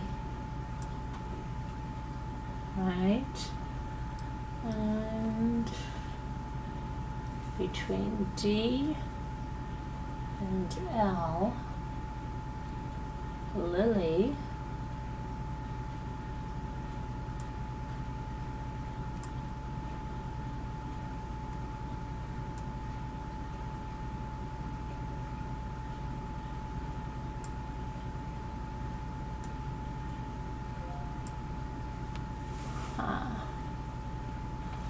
Okay, let's see. I tried dill. We got that.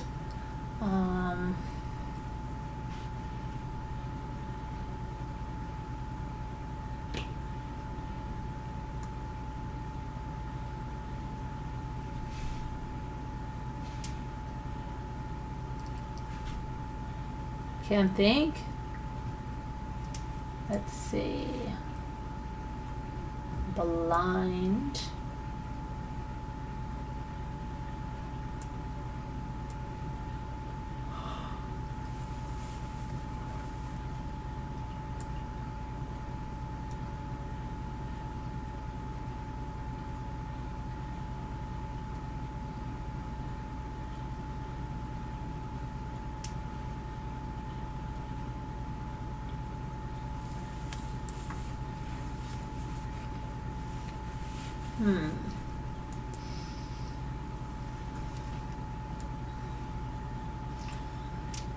Oh boy.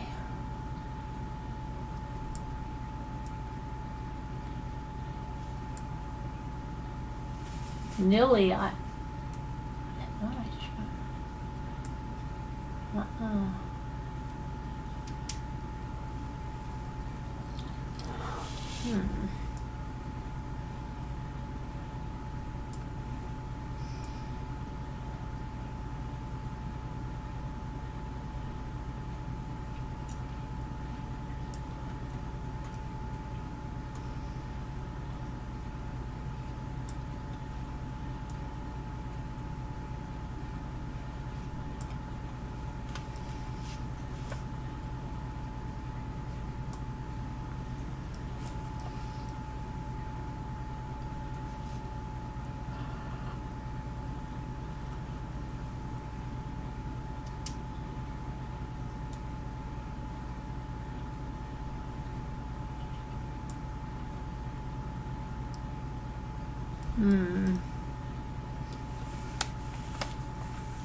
IDYLL. Very good, Kevin. Now there's one more. Oh, idly. Yeah, that's it, idly. Very good, Kevin. Oh, I forgot to show Linda her gold stars. I got her gold stars. She thought I'd forget. I did not forget. They just took a little time to get. Look, I'm rhyming and I'm a poet and I didn't even know it.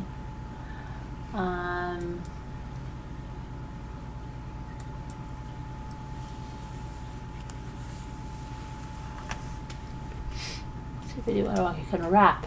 Yeah. Let's see.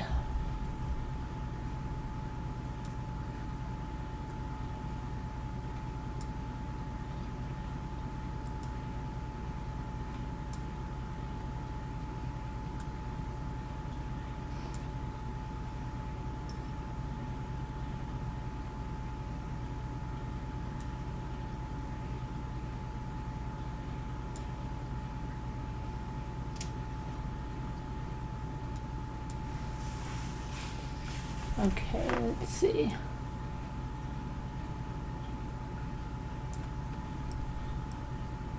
Approach.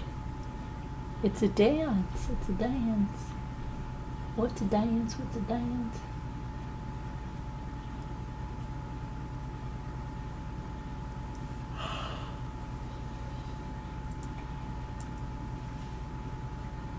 Okay.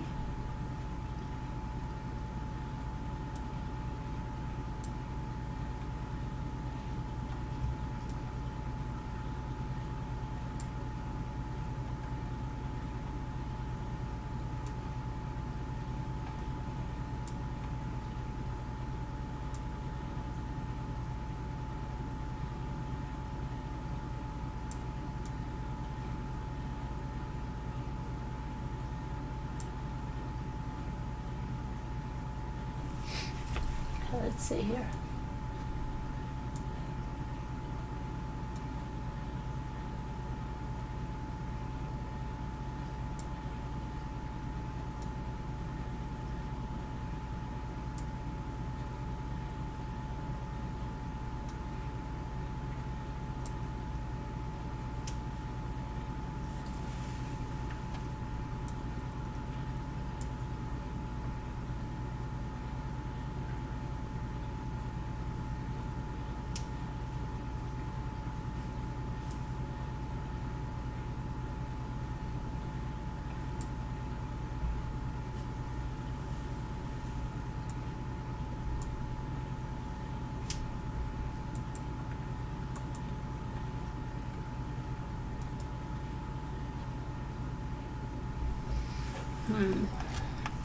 I have this one.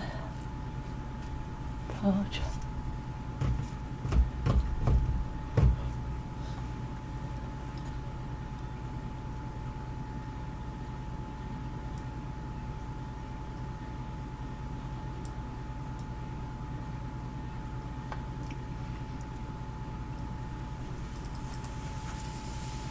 Let's see.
Orca.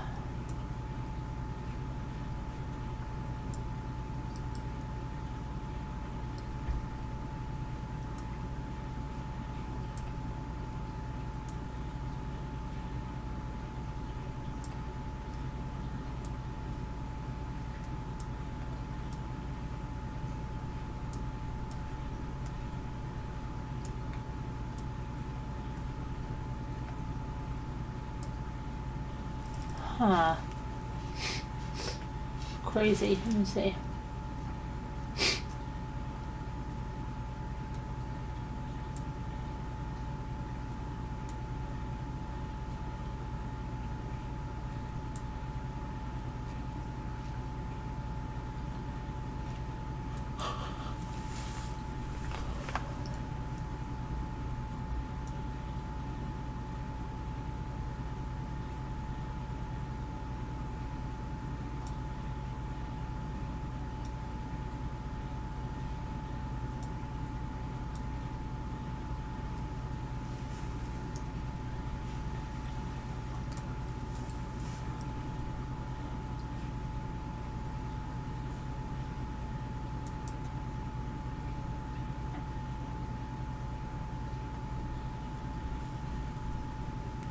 Oh, what is this? I tried para. WD. Tried para. Parch. I tried parch. Roach. I tried that.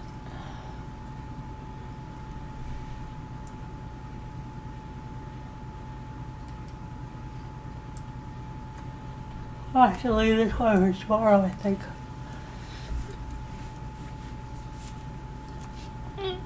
Oh my goodness, so tired. Oh boy. What is that? What is that, Binky? Hello, Binky. Nice of you to come in. Oh, Papa? Maybe. Let's try that. Yay, we did it. We didn't make our goal, but we solved the puzzle.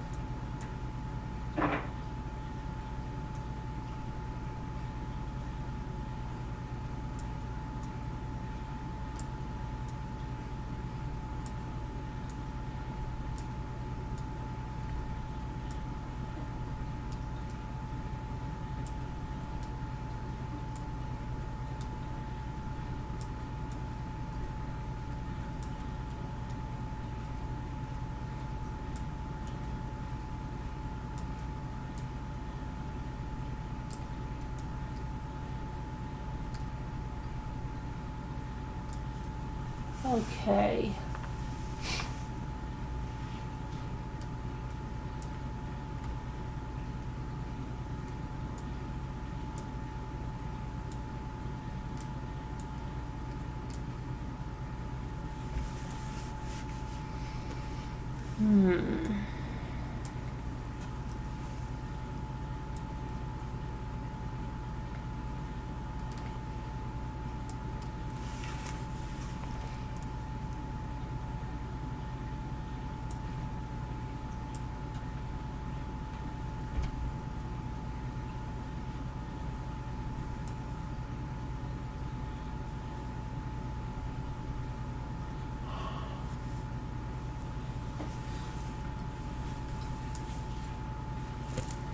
Okay.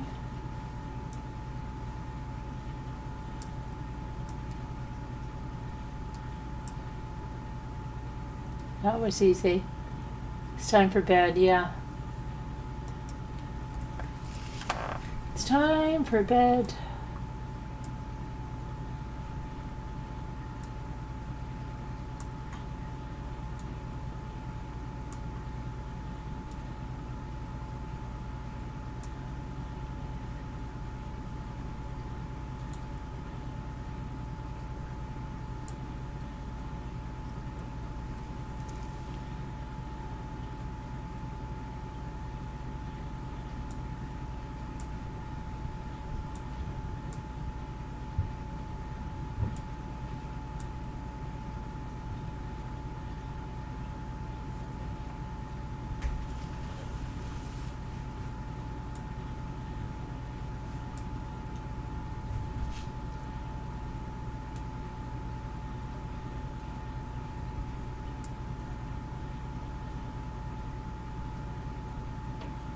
Oh, luggage.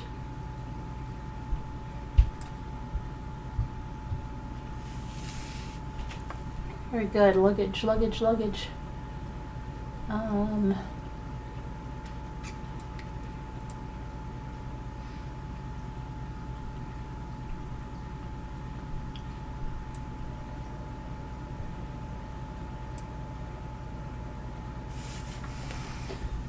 see here. Oh, glue. I was going to do some crafts. I was painting the wine boxes I had. I was going to do a craft night. We do a craft night. We're trying to do a craft night every Friday night, but then we got kind of thrown off with our yarn, and then these two trials just took a lot out of me today, and I only got about 2 hours of sleep. So I'm going to do the craft night on Sunday night, I believe. And do the craft night. Hi there, Stacy. How are you? Thanks for coming in. Thank you for coming in. Gaggle, good, high 61.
Well, I'm so close to my advancement.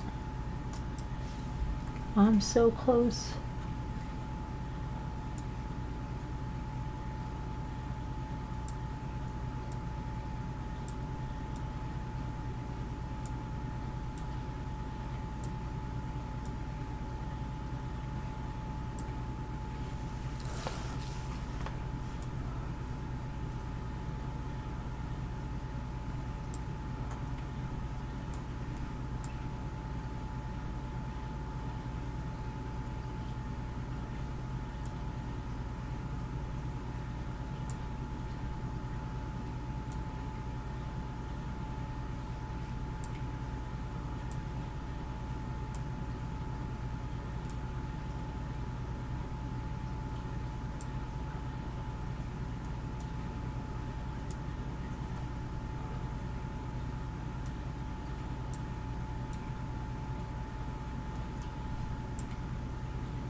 Let's see.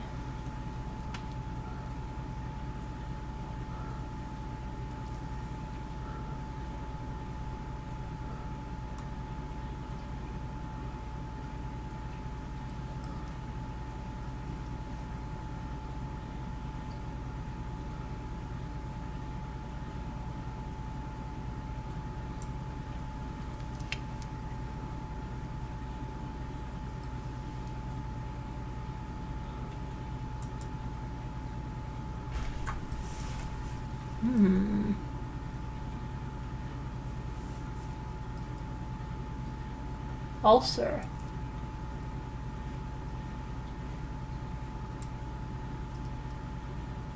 That was good. Stacy, what do you have?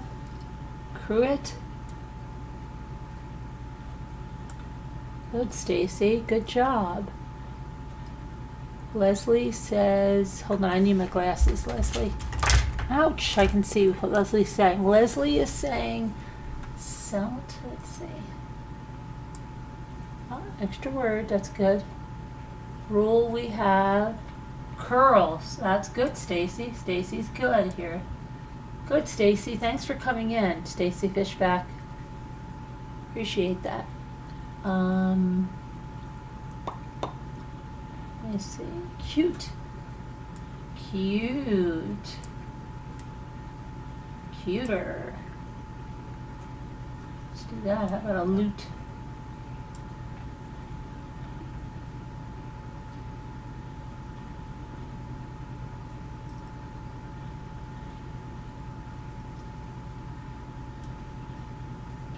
There's not two E's. I tried to do that, Paint It Black. Hi, Paint It Black. How are you?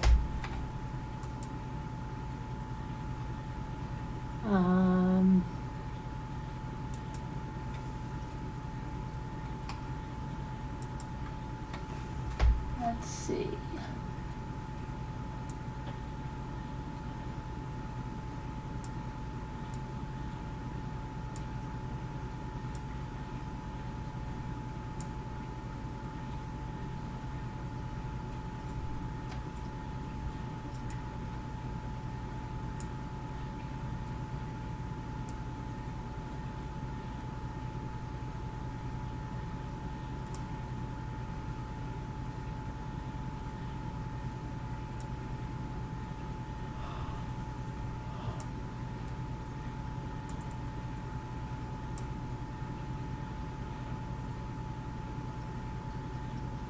I tried ecru, yeah, Stacy.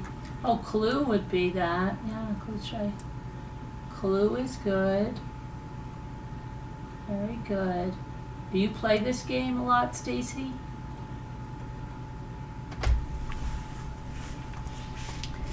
Okay, let's see.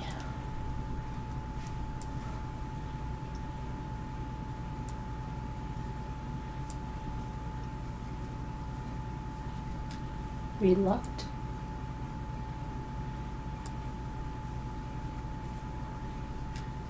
Good, it's an extra word.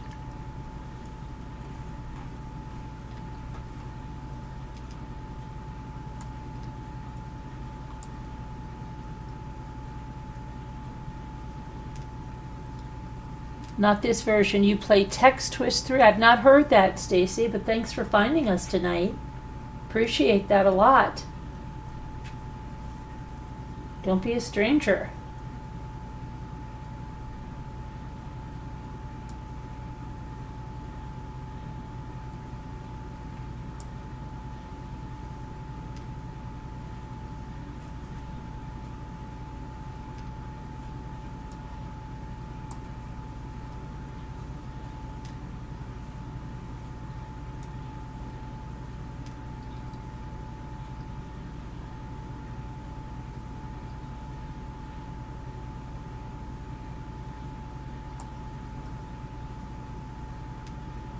Lure, yeah.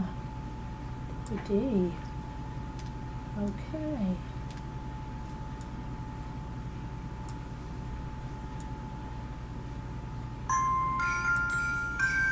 So let's see.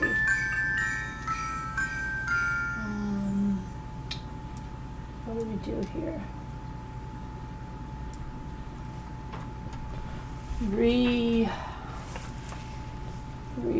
Nothing.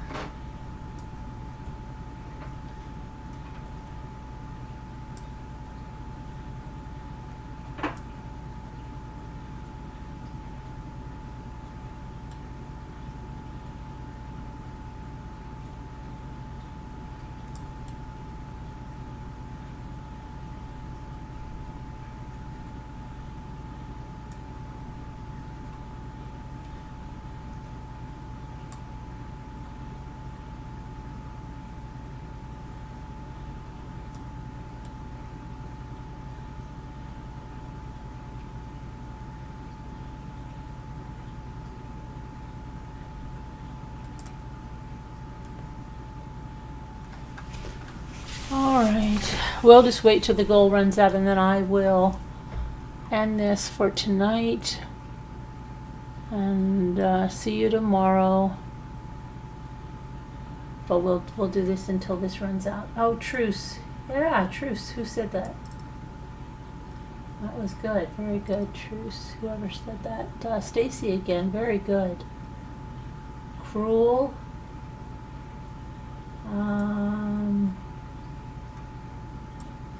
Very good, Al. Coulter?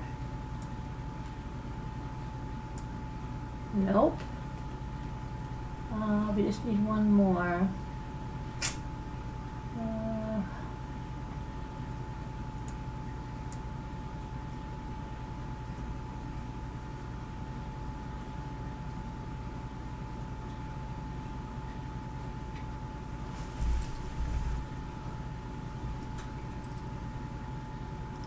Churl says, well, good try, Leslie, but not there. The word of the day.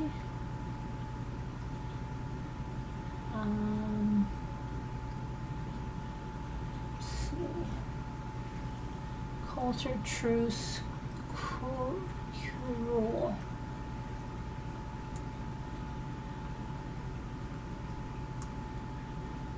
What extra word? High 61.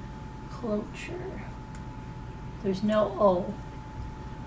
Okay.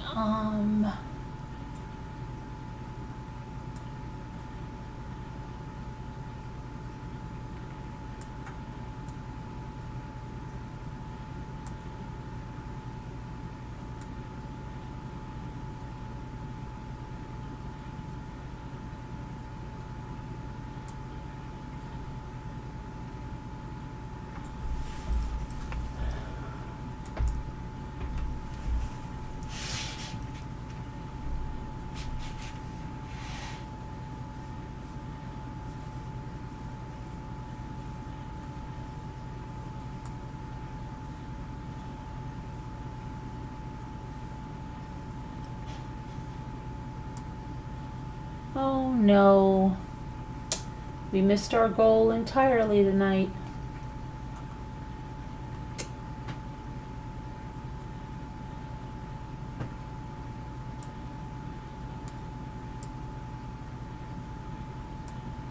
My performance wasn't even worth $1. Oh, true. Did we do truce? We did truce. Yeah, we did. Let's see. Loose. No. Looter. Nope. No. Uh-oh.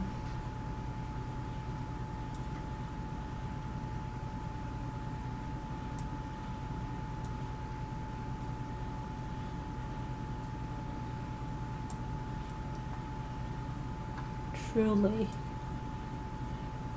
No, there's no Y. There's no Y. Roulette. Nope. Curette.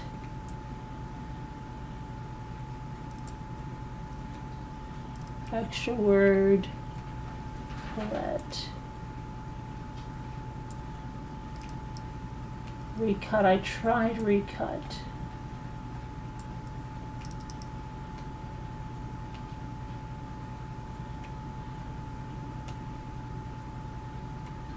But it's French.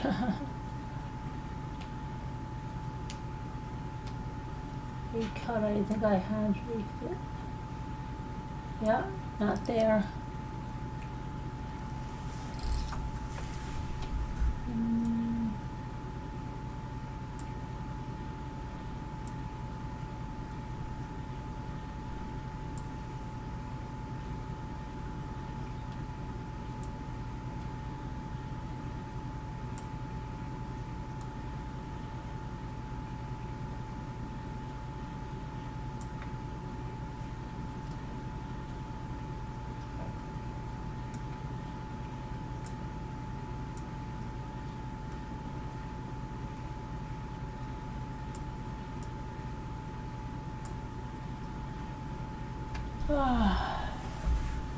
We already have ulcer, okay. All right.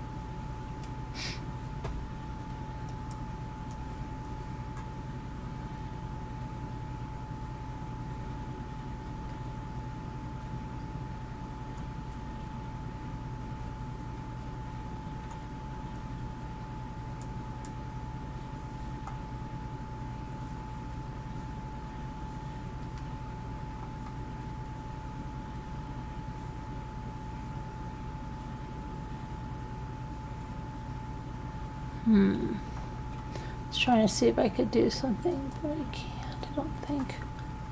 Let me just see something.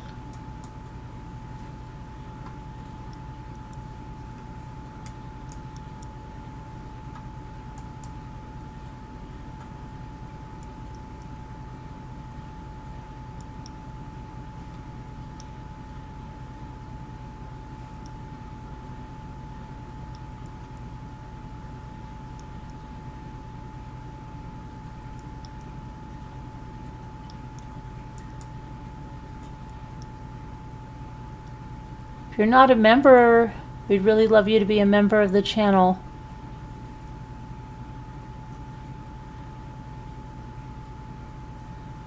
It really helps us, you know, helps the channel grow.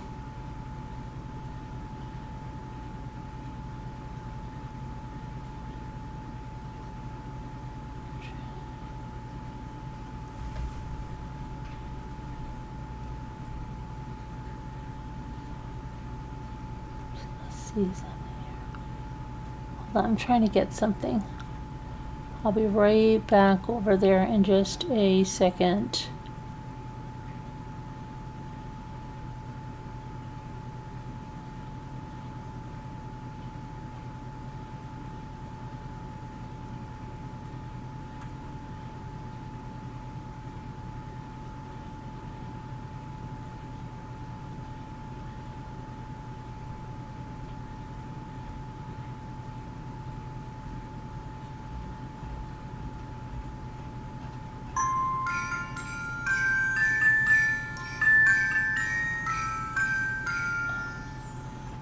Shoot, why can't I see this thing that I'm trying to get?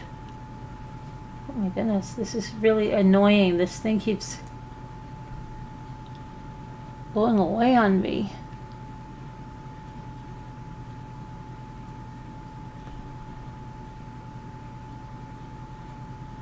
All right. It doesn't want me to see it. All righty. All right, well, let me go back to the chat. Hey, Stacy, thank you for becoming a Deputy Rambler. Really appreciate that, and you're really good at the word game, and we play the word game every night, so thank you so much, Stacy. That's really nice. Thank you for becoming a member. Okay, we can't get this one. Did you guys get a word while I was trying? Hi, Sassy Darcy, how are you? Are you selling in the auction tomorrow night, Sassy Darcy?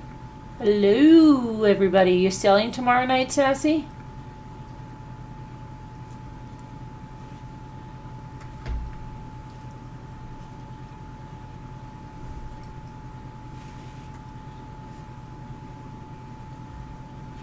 We have auctions every Wednesday and Saturday, Stacy, and any community member can come up and sell. So if you have something you want to sell, you can come up and sell and earn some money. I think we're one of the only platforms that does such a thing and let community members come and sell. Glad I tried that. And Sunday night we'll have a craft night, but we do true crime almost every night, even with whatever else we do.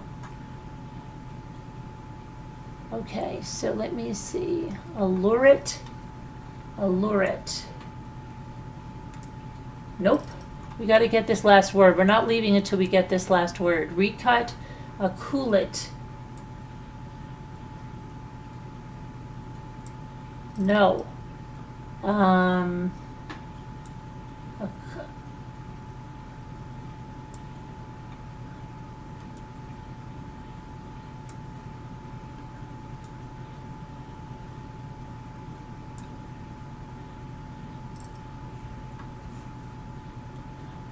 I did a recut. I'm sure I did recut.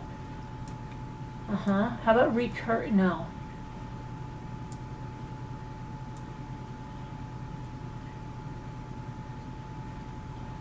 A recult? A new cult? Cluer. Let's try that one. Nope.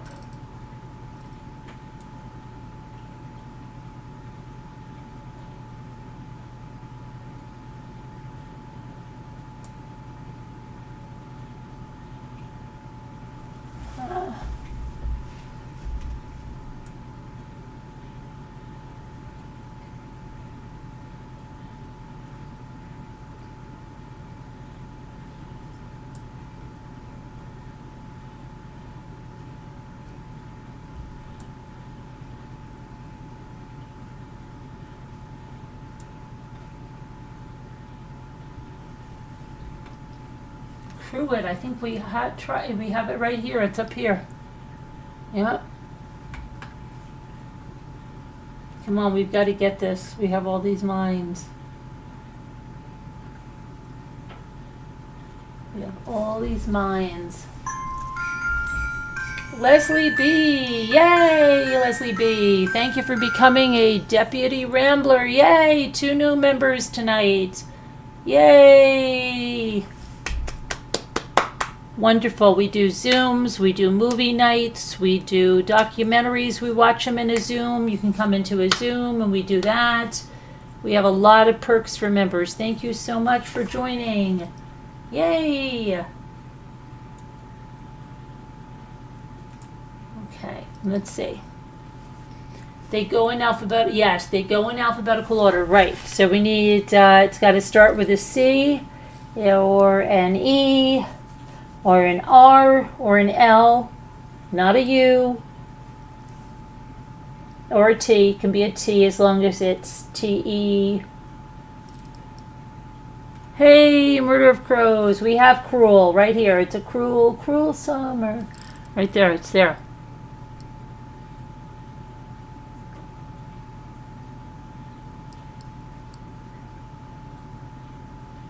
So happy, so grateful for the new members. Thank you so much.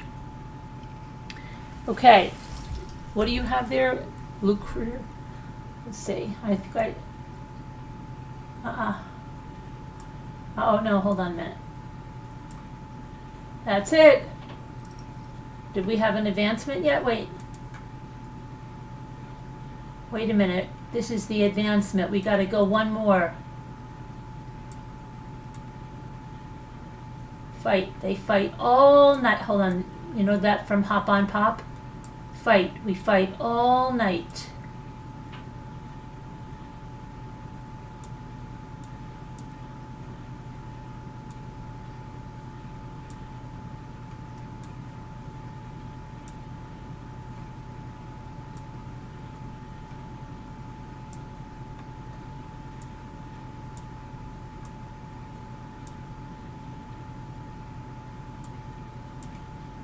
And how about a gift?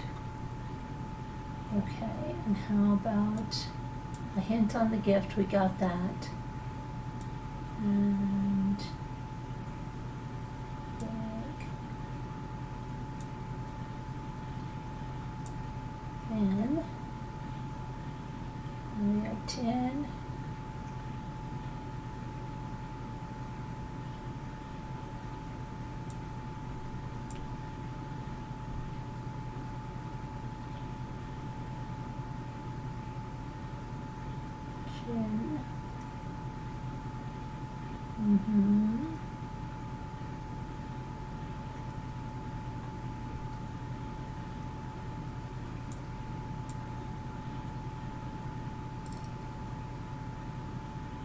Too quick for you? Oh, don't worry about it. Sometimes we get stuck and we have to do things. Let's see. Hit. Okay.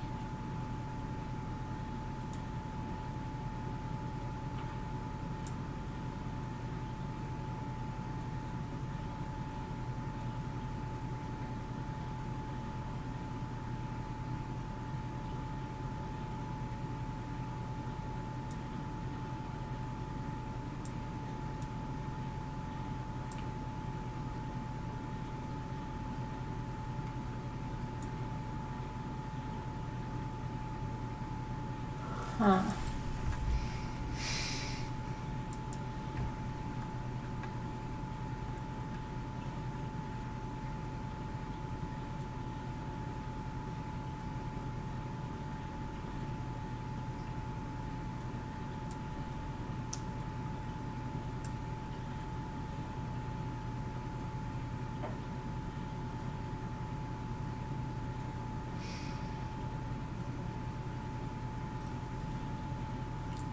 I tried, oh, gifting. Very good. Oh, shoot. Oh, but fighting, let's do that. Oh, and thing. Yeah, now we just need 2 more and we get the advancement, and then we play 1 more game, and it's fig. I thought I had fig. I do have fig there, right there.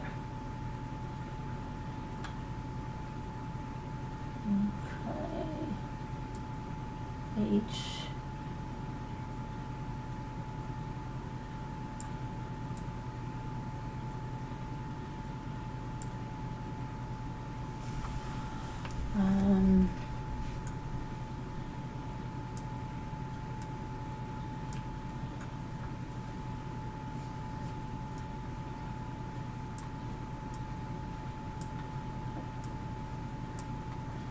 There we go, we got it. Now we get the advancement. What are we going to be?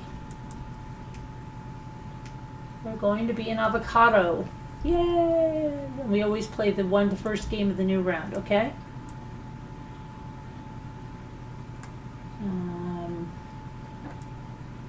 Mean. Can. Can. Man. Mink.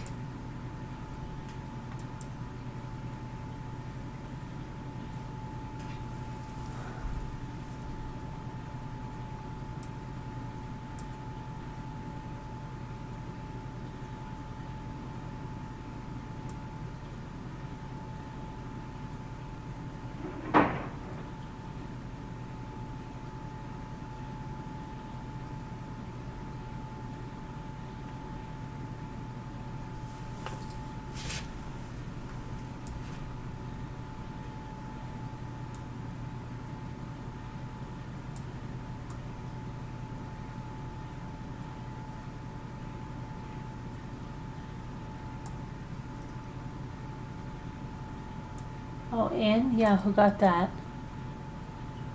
Murder of crows, okay. Kin we have there, let's see, aim. That's right. Now what's the big word? Kevin usually gets these. Where's Kevin? Mankini? Are you serious?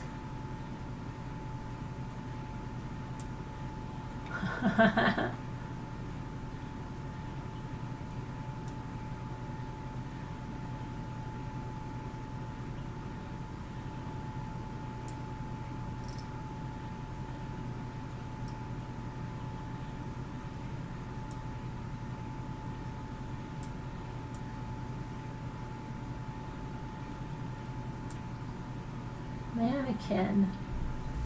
Well, that's funny. That's funny, guys. Mankini. But that could be something, a mankini. That might be a new invention. Right? Dawn.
Oh, let's see, coup.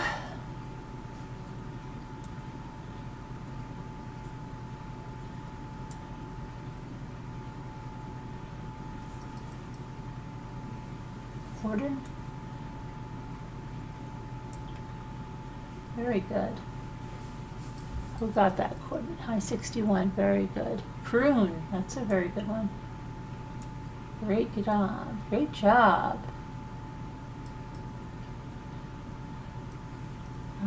Let's see. Donor. Good job, high 61. Everybody's doing really good. Stacy and Leslie B and our new members, very good, everybody.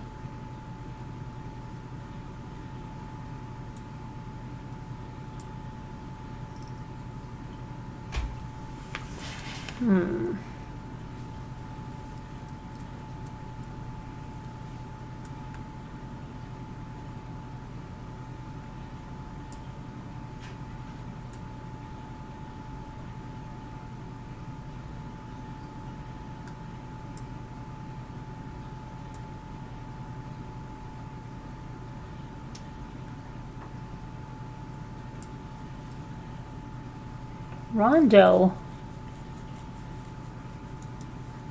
That was crazy.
That's what you're saying.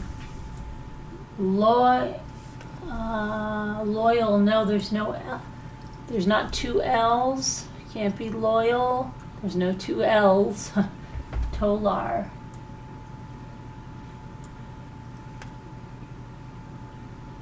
Royalty.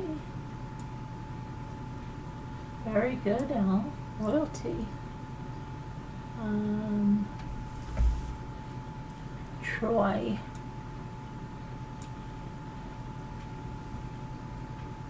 Hi, Gail. You're. Nope. There's no you. Royal. Very good.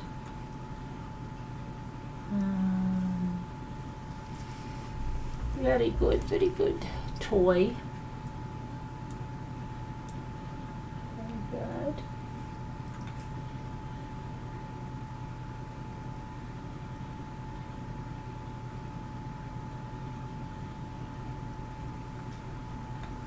Oh, we're doing very good. Teamwork makes the dream work. It does, it does. Taylor? It's like the name, no, I know that.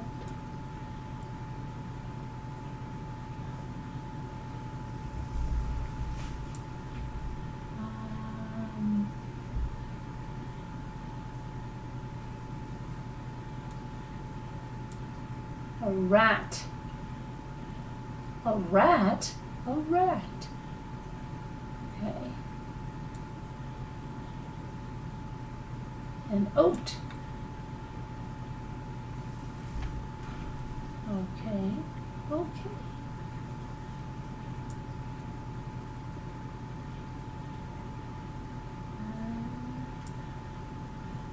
Let's see.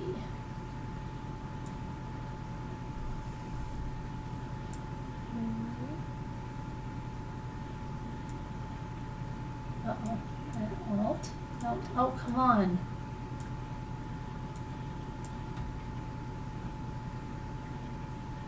Oh, art. There we go. And then we've got a lot. There we have that.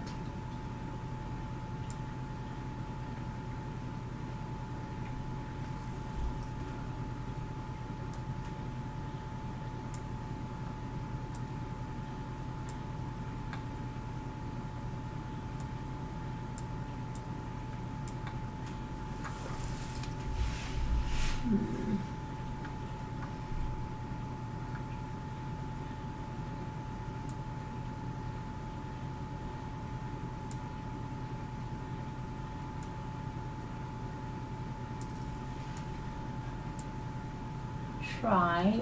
Okay. Just need one more. Let's see.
Tyro? No, it can't be Tyro. That's an extra word, but it can't be over there. Torah. Extra word. Troy, Tori, Tola. Extra word, tallow.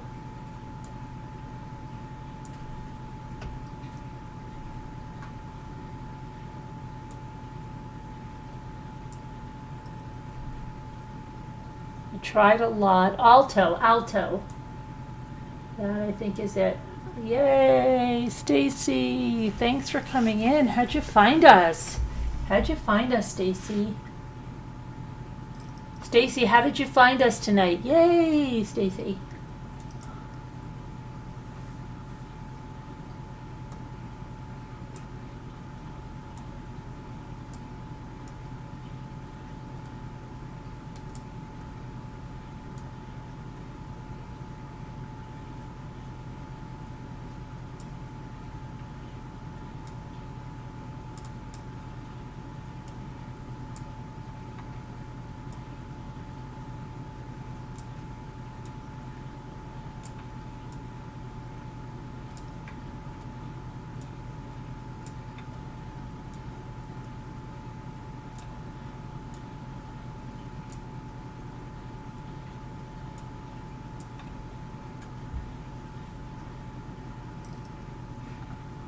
You were watching a Court TV recap and you found us? Well, you're very lucky. Thank you. And we're very lucky. Thank you for coming in. Wow. That's great. Well, I cover the trials every night. I cover true crime every night, and I do a lot of other stuff. So thanks for coming in. And then we do a lot of stuff for members too.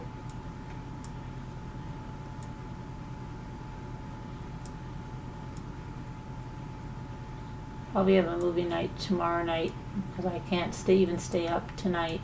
But